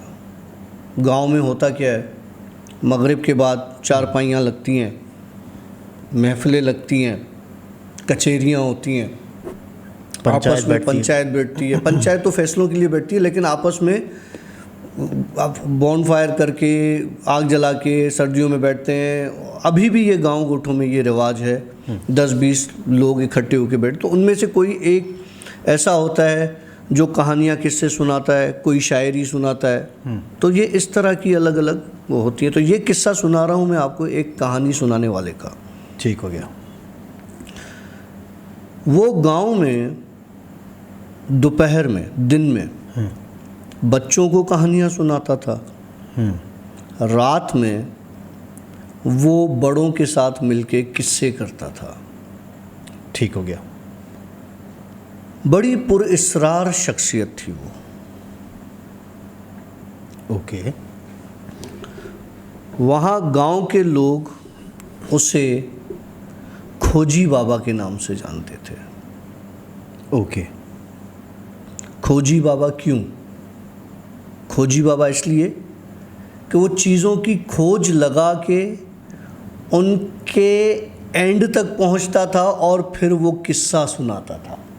इसका मतलब ये कि उसकी स्टोरीज़, उसके किस्से सच्चे हुआ करते थे। ओके। अब क्या हुआ, एक रात मजमा करके सब एक हुजूम बना के बैठे हुए थे, चाय भी चल रही थी, आग जल रही थी। ये खोजी बाबा एक चारपाई पे हुक्का कश रहे थे और स्टोरी का आगाज़ करने लगे। स्टोरी सुनाने लगे थे वो अपने ही गांव के ज़मींदार के बेटे की। ओके। बेटा जो कि पैदाइशी एबनॉर्मल था और इकलौता बेटा था उस गांव के ज़मींदार का। किसी को भी इतना हक नहीं था कि वो उसके बेटे को एबनॉर्मल कहे या उसके बेटे के लिए कोई ज़बान इस्तेमाल करे। लेकिन चूँकि ये हर चीज़ की तह तक पहुँचता था, इसने एक रात गांव में बीच में बैठ के लोगों को जमा करके कहा कि आओ तुम लोगों को ज़मींदार के बेटे का किस्सा सुनाता हूँ। अब ये किस्सा सुनाने लगता है। कहता है कि ज़मींदार ने फ़लाने हिस्से की ज़मीन फ़लाने जो किसान है, जो हारी है, उससे कब्ज़े में ली, उसके बच्चों को मार दिया, उस हारी को मार दिया। लेकिन उस किसान ने, हारी किसान, उस किसान ने मरते हुए उस ज़मींदार से कहा था कि तू जितनी दौलत जमा करेगा तेरे किसी काम की नहीं होगी, तेरे कोई काम नहीं आएगी, यहाँ तक कि तुझे अल्लाह औलाद देगा लेकिन वो तेरे काम की नहीं होगी। Okay, take. बद्दुआ ने असर कर दिखाया। लेकिन ये बात उस कहानी सुनाने वाले को कैसे पता चली? कहानी सुनाने वाला खुद एक पुरअसरार शख्सियत था उस गांव की।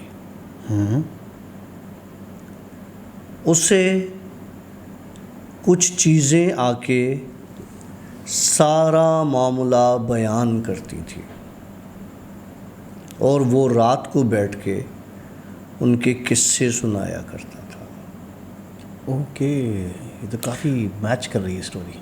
जब ज़मींदार को पता चला कि इसने मेरे बेटे का किस्सा पूरे गांव में उठाया है, रातों रात ज़मींदार ने उस कहानी सुनाने वाले को मरवा दिया।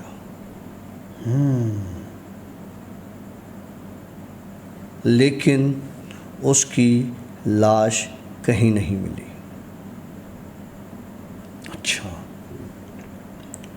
दिन हुआ, दरख्त के साए में बैठ के वो जहाँ पे किस्सा सुनाया करता था बच्चों को दिन में, वहाँ बच्चे हुजूम लगा कर बैठे थे।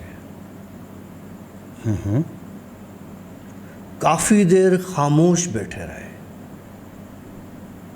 बच्चे सब बच्चे जो कहानियाँ सुनने आते थे खामोश बैठे रहे। वहाँ से जिसका गुज़र होता था वो ये देखता था कि बच्चे दरख्त की तरफ इतना गुम होके क्या देख रहे हैं कि जो बराबर से कोई चीज़ गुज़र रही है, कोई बंदा गुज़र रहा है, उनका ध्यान नहीं जा रहा उस तरफ बच्चों का। और ऑफ कोर्स बच्चे हैं और इतनी खामोशी के साथ और बैठे। इतनी खामोशी के साथ बैठे। शाम हो गई, बच्चे उठ के चले गए। ओके। रात आई, लोगों ने आग जलाई, बैठ गए, लेकिन सब खामोश। बहुत खूब। खामोश कि जैसे किसी को सुन रहे हो।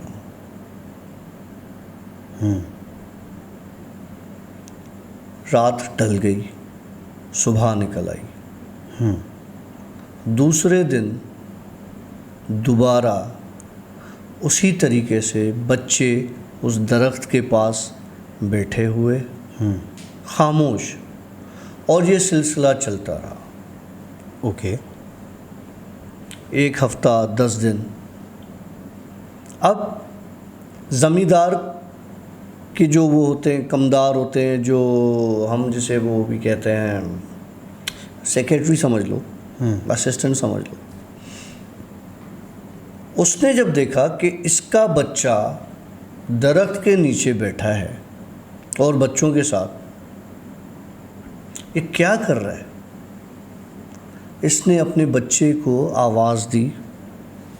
इसका बच्चा सुनी अनसुनी कि कोई आवाज़ उस तक नहीं पहुंच रही।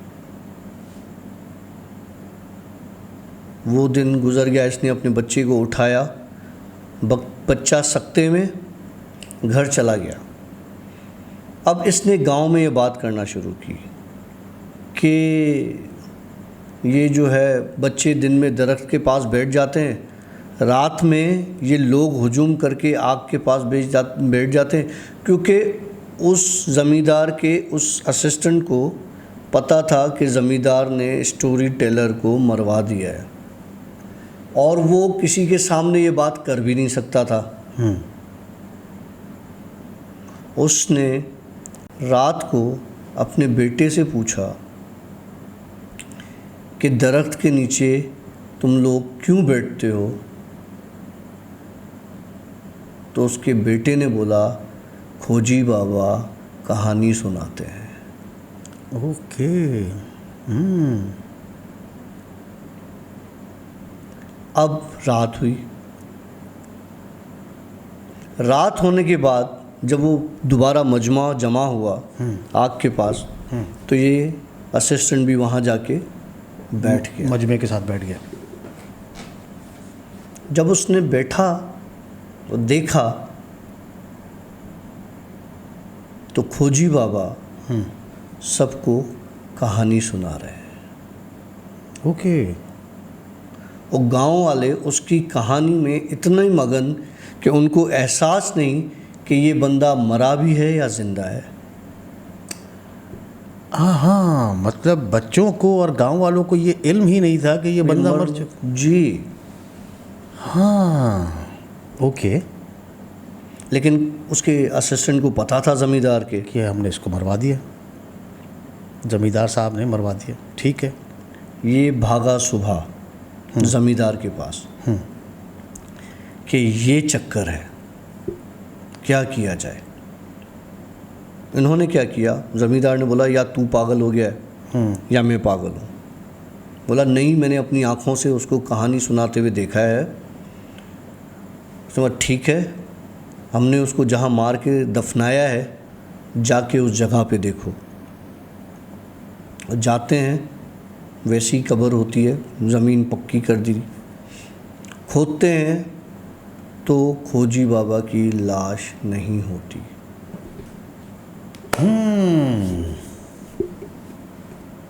ओके, फिर क्या हुआ? गांव वाले रात को जमा होते हैं। ज़मींदार कहता है मैं भी भेस बदल के बैठूंगा जाके। अपने असिस्टेंट को भी ले जाता है। वहाँ बैठते हैं। खोजी बाबा कहानी शुरू करता है कि एक गांव था। गांव का एक ज़मींदार था। उस ज़मींदार ने इतने लोगों की ज़मीनें हथियाई हैं। अब खोजी बाबा नज़र आ रहा है ज़मींदार को भी, क्योंकि जो उस ग्रुप में आके बैठता था उसकी रूटीन होती थी, वो स्टोरी सुनाता था। एक दिन उसने मुझे भी मार दिया।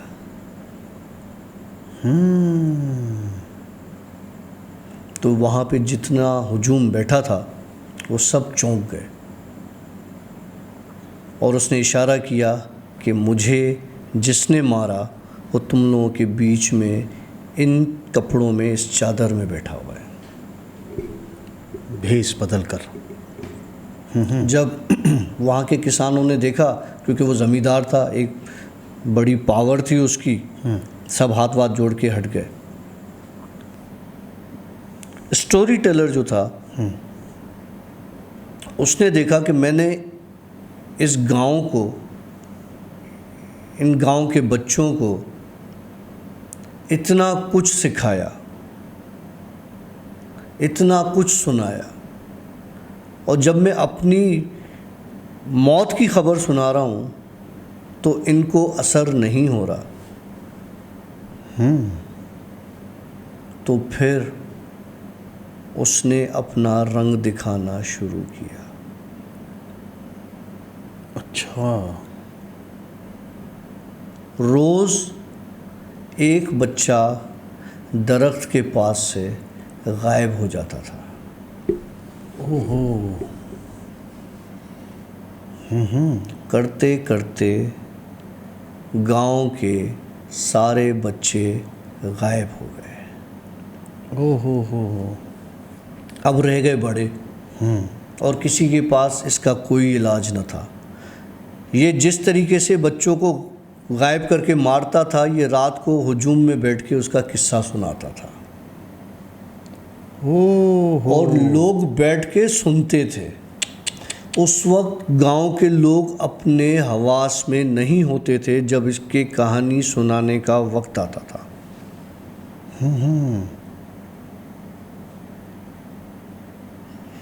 अब इसको मारना था ज़मींदार के बेटे को।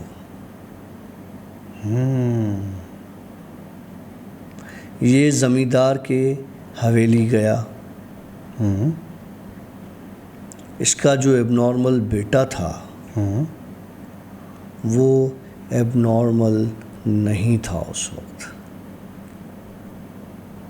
अच्छा। वो अपने पैरों पर चल रहा था उस हवेली में, और बातें भी कर रहा था। ओके। तो फिर ज़मींदार ने इतना अरसा अपने बेटे को एबनॉर्मल कह के क्यों छुपाया उस हवेली में?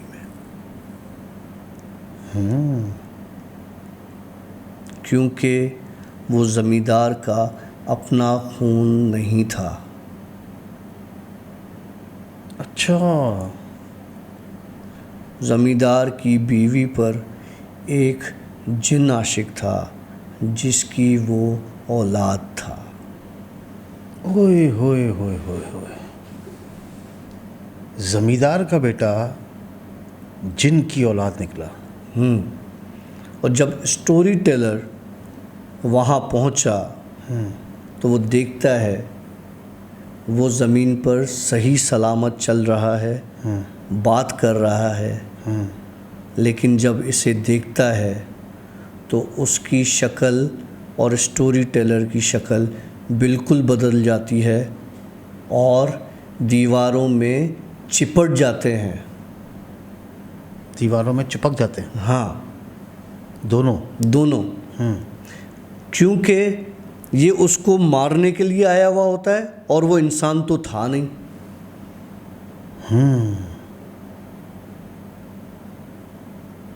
उस गांव में एक दरगाह है। ओके। उस दरगाह की, उस कब्र की जो मिट्टी है, पता नहीं कौन से कोई बुजुर्ग हैं, उसमें बहुत शिफा है। अच्छा। वो मिट्टी ज़मींदार अपने पास हर वक्त रखता है। मजबूरन इन सारे मामलात से निपटने के लिए वो मिट्टी अपने बेटे पर और स्टोरी टेलर पर मारता है। ओके। जिसके बाद दोनों ख़त्म हो जाते हैं।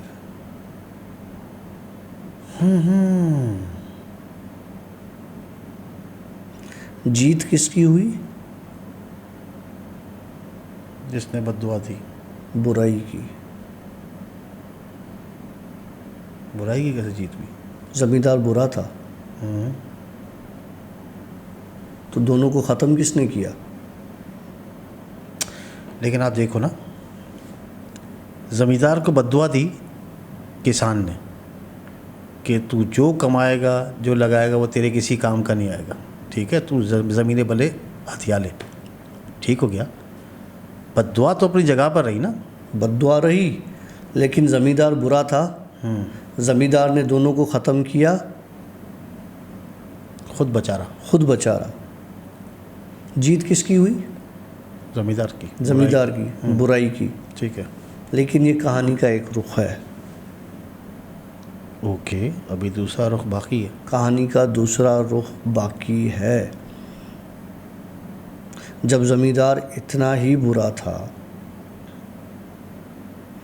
वो रात को उठ के गांव वालों के घरों में भेष बदल के खाने का सामान देता था। ओके, क्योंकि उसे पता था कि उसके ऊपर बद्दुआ है और उसका बेटा नॉर्मल नहीं है, जिसको छुपाने के लिए उसने कहानीकार का खून करवाया था।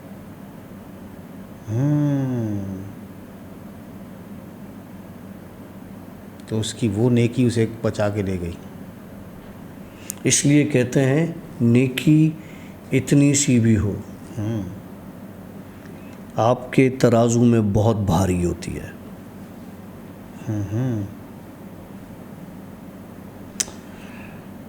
वेल, बहुत ही कमाल स्टोरी और एक मैं कहता हूँ इंस्पिरेशनल स्टोरी थी। और यहाँ पर कभी कभार वो कहते हैं ना कि इंसान जब मर भी जाता है, कभी कभार क्या ऐसा ही होता है, मरने के बाद इंसान जब आखिरत में सवाल जवाब होगा तो इंसान एक एक नेकी के लिए भटकता है कि मुझे एक नेकी दे दें ताकि मैं जन्नत की तरफ निकल लूँ। और हर कोई वहाँ पे अपनी जान बचाने के चक्कर में होता है, तो वो कहाँ से नेकी दे, हर कोई अपनी जान बचाएगा। तो ये छोटी छोटी सी नेकियाँ आपको सीधे जन्नत लेके जाएंगी। तो जितना हो सके दिल से अच्छे काम करें, नेकी के काम करें। माँ बाप बहुत बड़ी चीज़ है। आप सबके पास भटकते हो कि यार मेरे लिए दुआ कर दो, माँ बाप से दुआ लें यार। सबसे पहला काम तो आपके माँ बाप हैं, उनकी खिदमत करें, उनकी दुआएं लें, गरीबों को खाना खिलाएं। उनके जैसे उस ज़मींदार ने किस्सा किया कि मतलब जैसे कहते हैं ना कि सीधे हाथ से दो तो उल्टे हाथ को पता ना चले, उसने अंधेरी रातों में लोगों को राशन पहुंचाया। ये बहुत बड़ा सवाब का काम है यार, और उस वजह से ही वो बच गया, एक नेकी उसकी काम आ गई। Well doctor, that was amazing session, बड़ा अच्छा लगा, बड़ा मज़ा आया स्टोरी में, और आज हमने ठीक ठाक काम किया। इंशाल्लाह ताला मिलेंगे आपसे फिर एक नई स्टोरी के साथ और एक नए व्लॉग के साथ, एक नए पॉडकास्ट के साथ। अगर स्टोरी पसंद आई तो लाइक कीजिएगा, अगर पसंद नहीं आई तो डिसलाइक ज़रूर करते हुए जाइएगा। और साथ में अगर आप लोग अभी नए आए हैं तो हमारे चैनल को सब्सक्राइब ज़रूर कीजिएगा, इससे हमें बहुत ज़्यादा सपोर्ट होगी। थैंक यू वेरी मच, अपना बहुत ज़्यादा ख्याल रखिएगा। सैया, बाय बाय, अल्लाह हाफ़िज़।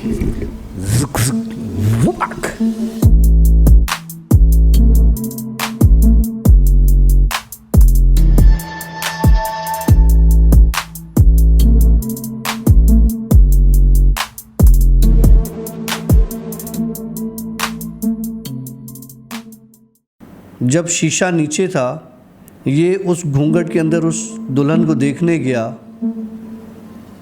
तो चीख मार के उस घूंघट से निकला।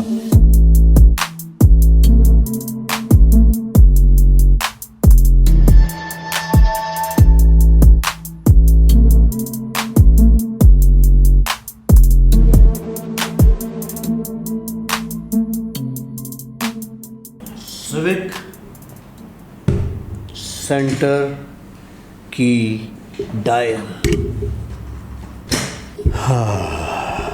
और कुछ डॉक्टर काशिफ की तरफ से आपके भाई के लिए। डॉक्टर काशिफ आजकल लड़कों को फूल दिया करते हैं। Thank you very much doctor. Alright friends, अस्सलाम वालेकुम, वेलकम टू येट अनदर आशी डेली व्लॉग्स। और आशी डेली व्लॉग्स की डेली जिन स्टोरीज के साथ मैं हूँ आशी, और हमारे साथ one and only the danger man doctor Kashif, the devil man. Devil man. अबे भाई क्या हो गया उसका? डेविल से याद आया, वो तो एंजल और डेविल से वो तो खैर भूल ही गया। एक काम है, वो आपके लिए सरप्राइज़ है, वो आगे चल के आप लोग देख लेंगे। और हमने जाना है एक जगह पर, वो आपको दिखाएंगे ज़रूर। फ़िलहाल मेरे ख़्याल से हम चलते हैं हमारी एक और, मतलब डॉक्टर काशिफ की एक और सनसनीखेज़ स्टोरी, जिसमें डॉक्टर काशिफ अपने ही कुछ राज फोड़ेंगे। डॉक्टर साहब प्लीज़ इस स्टोरी में मैं नहीं हूँ, लेकिन ये रिलेट मुझी से करती है, क्योंकि लास्ट सीज़न में मैं ये स्टोरी बता चुका था अपने, जो मैंने एक्सपीरियंस किया। ओके। ये स्टोरी है सिविक सेंटर के डायन की। अबे ऐसी जगह बता यार, पिछले दफ़े भी एक भाई जो है वो सिविक सेंटर का सुन के उसी पहुंच गया जगह था। की बात कर रहा हूँ। वो जो पहुंच गया था बंदा, फिर कह रहा था मेरी जान छुड़ाओ। हाँ, लेकिन इस बार वो बड़ा गलत हुआ है। देखें, वो तभी हम आपकी स्टोरी सुनने के बाद बताएंगे कि सही हुआ या गलत हुआ। Go on. मेरा एक दोस्त था जिसने, अभी भी है, लेकिन जिसने मुझसे सिविक सेंटर की उस डायन का किस्सा किया था कि मैं गया था, Yes. मैंने देखा, फिर मैं गाड़ी में बेहोश हो गया और ये और वो। ओके। जिसका किस्सा सुनने के बाद मैं गया था और फिर वहाँ से वापस पलट के आया था। वो बंदा मेरे पास 2-3 दिन पहले आया। ओके। हम ऐसे ही आपस में बातें कर रहे थे, तो उसके साथ एक और बंदा भी था। तो उसने कहा, यार काशिफ भाई, मैं हॉस्टल में सोया हुआ था, स्लीप पैरालिसिस पे बात निकली, उन्होंने मेरी एपिसोड देखी थी स्लीप पैरालिसिस वाली। ओके। उसने कहा कि मैंने देखा, मैं लेटा हुआ हूँ, मेरे बैक साइड पे एक हाथ आया है मेरे चेहरे पे, मेरी आंखें बंद है और मेरे चेहरे को अपनी तरफ करने की कोशिश कर रहा है। बोला मैंने आंखें बंद की हुई और मैं आयतों पे आयतें पढ़े जा रहा हूँ। बोला वो मुझसे दूर हो गई चीज़। उसके बाद लिटरली कह रहा है जो बराबर वाला बेड है वो बजना शुरू हो गया और चीज़ें बजना शुरू हो गई उस रूम की। क्या लगा, मैं उठा, आयतें पढ़ी, वज़ू किया, नमाज पे खड़ा हुआ, पीछे लिटरली चीज़ें इधर उधर गिर रही थी। लेकिन उसके बाद मैंने उनसे बात की कि खुदा के वास्ते मैं मुसलमान हूँ, मैंने नमाज़ पढ़ ली है, मैं कुरान पढ़ चुका हूँ, मुझे तंग नहीं करो। उसके बाद वो चीज़ें चली गई। बोला लेकिन मैं सो गया और मैं फिर अपनी वाइफ को कॉल की कि यार मुझसे बात करती रहो, क्योंकि मुझे जो है ये इस तरह की फीलिंग्स हुई हैं और ये सब कुछ हुआ है। वो उसने मुझे ये अपना किस्सा बताया। तो वो जो पहले गया था ना सिविक सेंटर के पीछे, जहाँ पे वो लगाया हुआ है उन्होंने, हाँ, क्या लगा, यार काशिफ भाई किस्सा बताऊँ? बताओ। कहने लगा आप गए थे ना? मैंने कहा हाँ।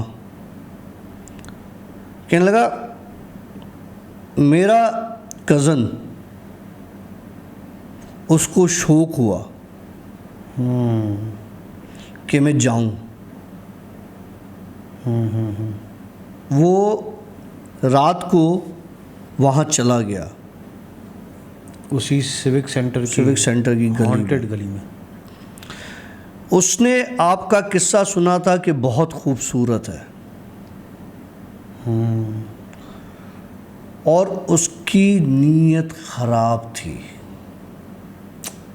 ओके। वो जब गया वहाँ पर तो वो मोहतरमा उन्हें टकरा गई और उसने कहा कि तू बुरी नीयत से मेरे पास आया है, मैं ज़िंदगी में कभी तेरी शादी नहीं होने दूंगी। उफ। फिर वो वहाँ पर बेहोश हो गया। सुबह में उसको लोगों ने वहाँ के इधर उधर से देख के NIC और ये वो घर पहुँचाया, गाड़ी में पड़ा हुआ था। कुछ अरसे के बाद उसकी शादी हुई। शादी में हमारे एक रस्म है, आईने में घूंघट होता है, घूंघट के नीचे आईना रखते हैं जो दूल्हा देखता है दुल्हन को। क्या कहते हैं उसको, रस्म को अपने पास? पता नहीं, मुझे नहीं पता, लेकिन एक रस्म है इस तरह। मुंह देखना होता है उसमें ना। हाँ वो मुंह पता नहीं मेरा जो। चलो। कह रहा है काशू भाई, जब शीशा नीचे था ये उस घूंघट के अंदर उस दुल्हन को देखने गया तो चीख मार के उस घूंघट से निकला। काम हो गया भाई। मैंने कहा अच्छा, फिर कहने लगा इसने अपने होश संभाले कि यार मेरी शादी में बैठा हूँ, और बोला इसने दोबारा घूंघट में, इनको शादी है, लोग ज़बरदस्ती उसको कर रहे थे, दोबारा गया, ये सुन हो गया।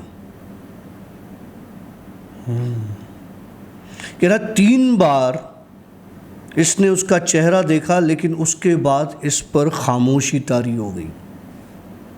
अच्छा, अब आ गया रुखसती का टाइम।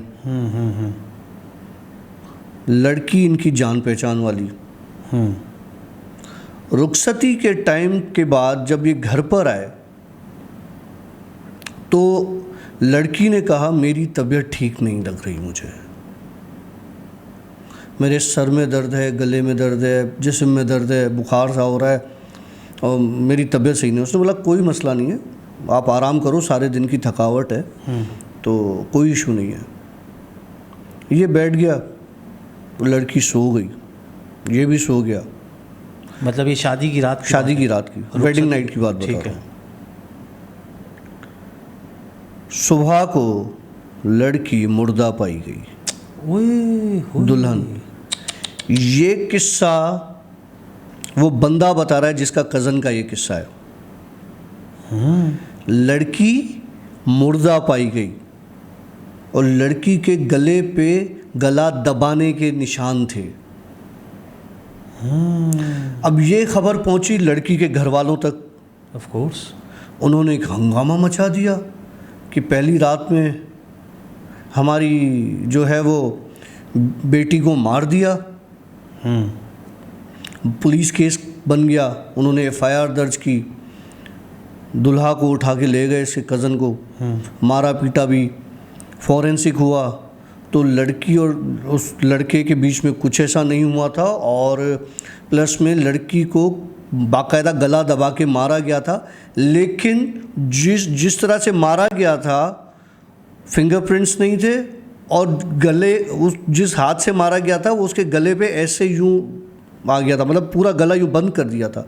तो किसी का भी आप गला दबाओगे तो पूरे गले में हाथ नहीं आता, उसके लिए आपको बहुत बड़ा हाथ चाहिए जिसमें आपका पूरा गला आ जाए। तो वो चारों तरफ से उसकी सर्वाइकल स्पाइन तोड़ दी गई थी। ओए होए होए होए होए, अल्लाह अकबर। मतलब वो हाथ इतना चौड़ा था कि वो उसकी पूरी, जिस तरह की मेरी ये पूरी, हाँ ये पूरी, इसको मैं पूरा करूँ ना तो मुझे डर लग रहा है दवाई ना दूँ। मतलब ये मेरे 2 हाथ मिलाकर एक हाँ, हाथ। हाँ। ओए होए होए, अल्लाह अकबर, तौबा। और उसकी स्पाइनल कॉर्ड तोड़ दी इस तरह। ओए होए होए, सर्वाइकल। हाँ, फिर क्या हुआ जब पुलिस को पता चला कि भाई ये लड़का बेकसूर है और इसने नहीं मारा, उस लड़के को छोड़ दिया इन्होंने। अब लड़के की तबीयत ख़राब होने लगी। इसको वो लड़की जो दुल्हन थी और वो डायन अपने कमरे में चलते फिरते नज़र आते थे। मतलब वो भी नज़र आती है और जो बीवी मर गई वो भी नज़र आ रही है, दोनों नज़र आ रहे हैं। दोनों नज़र आ रहे हैं। ऑब्वियस ही बात है, इसकी बीवी का तो हमजात ही होगा ना। अब क्या हुआ, 1 महीने के बाद इसके कज़न की भी डेथ हो गई। डेथ कैसे हुई? कार एक्सीडेंट में। और वो कार एक्सीडेंट कहाँ हुआ? वो कार एक्सीडेंट हाईवे पर हुआ था। लेकिन उसके पीछे भी कहानी है। वो जो कार एक्सीडेंट हुआ था, नॉर्मली कार एक्सीडेंट ही था सबके लिए।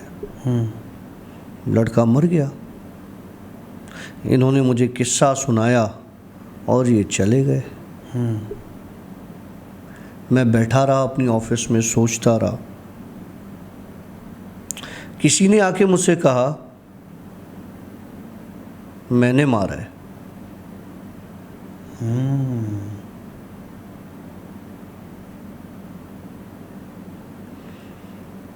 मैंने जब देखा उसको तो वो सिविक सेंटर की डायन थी। यार फिर तो ये हर जगह पे कहीं पे ही पहुंच के किसी को तंग कर सकती है। डेंजरस नहीं है ये? बहुत।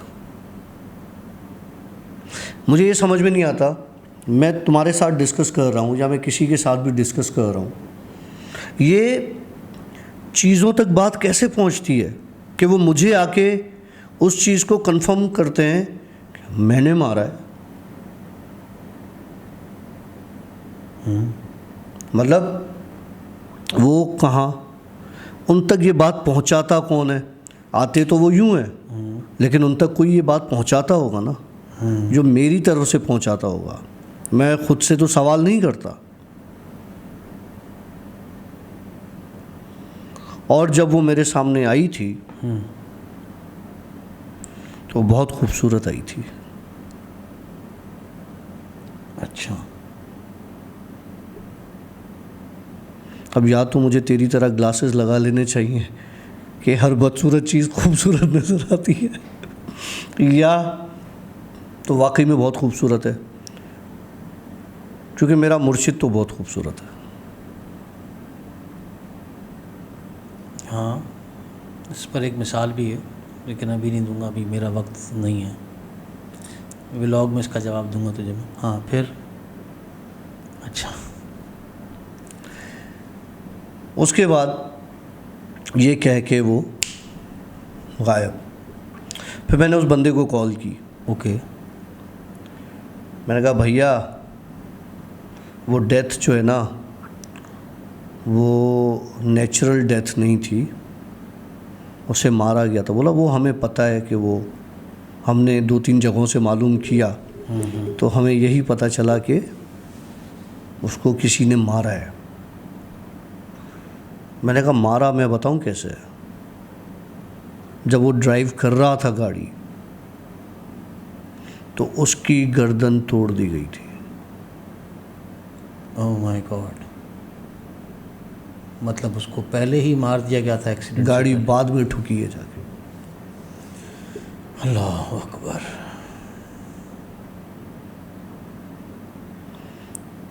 ये होती हैं नेगेटिव पावर्स, नेगेटिव एंटिटीज़, जो आपकी लाइफ को तबाह कर देती है। तेरी लाइफ तो बड़ी खुशहाल है यार। नहीं, वो लोग कहते हैं, मैं थोड़ी कह रहा हूँ, लोग कहते हैं कि काश हमारे पास भी ऐसी चीज़ होती। यार मुझे हैरत है, एक रिव्यूअर हैं, वो मुझे डीएम कर रही थी इंस्टा पर कि नहीं मुझे कोई चीज़ देखनी है, मुझे मेरी तरफ भेजें, मैंने उस किसी एंटिटी को देखना है, मुझे जिन अपने काबू में करना है। मेरी बहन बाजी आपा ऐसा ना करो, ठीक है? मेरे दिमाग पे क्या चीज़ें सवार हो रही होती हैं, मेरा ब्लड प्रेशर यूं शूट हुआ होता है, ठीक है, सेकंडों में, और मैं अपने कंट्रोल में नहीं होता। इन चीज़ों को देखना, इन चीज़ों को बर्दाश्त करना इतना आसान नहीं है। ऐसी ख्वाहिशात, ऐसी दुआएं मांगें जिसको फिर आप, मतलब एक होता है ना कि आपने एक चीज़ ख़रीदी, आपका दिल नहीं कि आपने इसको वापस दे दी, बेच दी, किसी को डोनेट कर दी, ये वापस नहीं जा सकती। ये चीज़ें ऐसी हैं जो एक बार लग जाएं। वो बाजी है ना, गपशप, उनका लाइव में किस्सा आपने सुना था?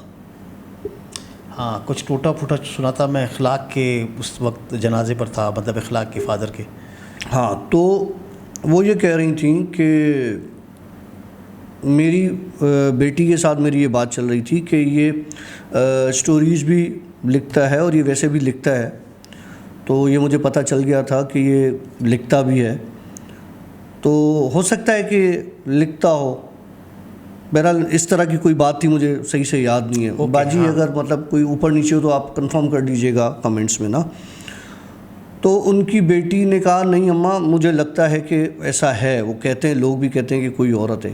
तो कहने लगी मेरी बेटी सोई तो चीख मार के उठी और कहने लगी मेरा औरत ने आके गला दबाया है और मुझे कहा है कि अपनी माँ को बताओ कि मैं हूँ।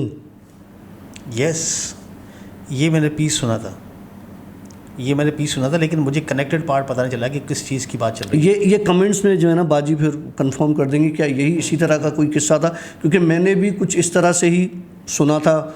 मैं कोई किसी काम में था तो मैं देख रहा था, लेकिन वो सुन रहा था मतलब, लेकिन वो कंफर्म नहीं, दिमाग इधर उधर होता है ना। मेरे आसपास बहुत से दोस्त यार घूम रहे होते हैं। तो ये है कि भाई कोई ऐसी ख्वाहिश ना किया करो, अल्लाह की पनाह मांगे भाई। हाँ, ऐसी चीज़ों से, इन वसवसों से, ये शैतानी चक्कर है, इनसे दूर रहें, ज़्यादा बेहतर है। अल्लाह माफ़ करे, मैं नहीं समझता हूँ, क्योंकि मैं इसको देखता हूँ, बड़ा कमाल बंदा है, ज़बरदस्त दोस्त है, फैमिली, अच्छा बेटा है, हर चीज़ ठीक है। लेकिन जब मैं ये स्टोरीज़ के इस वाला पार्ट इसका मैं देखता हूँ, सुनता हूँ, ये डॉक्टर साहब की रियल स्टोरीज़ हैं, हम ज़्यादा डिटेल में नहीं जाते हैं। किसी की लाइफ में उंगली करने का क्या फ़ायदा। आपको याद है कि हमारी वो एक व्यूअर हैं इंडिया से, ईशा, हाँ, जिनके जो है वो जिन्होंने मैसेज किया था कि मैंने भी ये सोचा था कि यस, वो हुआ था, वो जिसने नहीं देखी वो पीछे जाके पिछले सीज़न में वो चेक कर सकते हैं स्टोरी। बिल्कुल। अच्छा, इसके अलावा कुछ दोस्तों से गुजारिश है कि देखें, आप सीरीज़ में देखें, आपको मज़ा आएगा। आप सीक्वेंस तोड़ के देखते हैं, आपको मज़ा बिल्कुल समझ में नहीं आएगी। बहुत सारी बातें जो होती हैं वो कनेक्टेड होती हैं। तो कहने का मकसद ये है दोस्तों, अब ऑफ कोर्स इतनी सारी स्टोरीज़ हम लोगों ने की हैं, हमें ख़ुद को याद नहीं है कि कौन सी स्टोरी कौन से पार्ट में। तो आप प्लीज़ सीक्वेंस में देख लें, क्योंकि उन पार्ट्स को भी देखने के लिए, मतलब मैं तकरीबन कोई 60-70 स्टोरीज़ देखूं, उसके बाद मुझे पता चलेगा कि ये पार्ट यहाँ पर था। वेल, सीक्वेंस में देखा, आप एंजॉय करेंगे। और यहाँ पर स्टोरी को एंड करते हैं। मिलेंगे कल एक नई स्टोरी के साथ, तब तक के लिए सी या, बाय बाय, अल्लाह हाफ़िज़।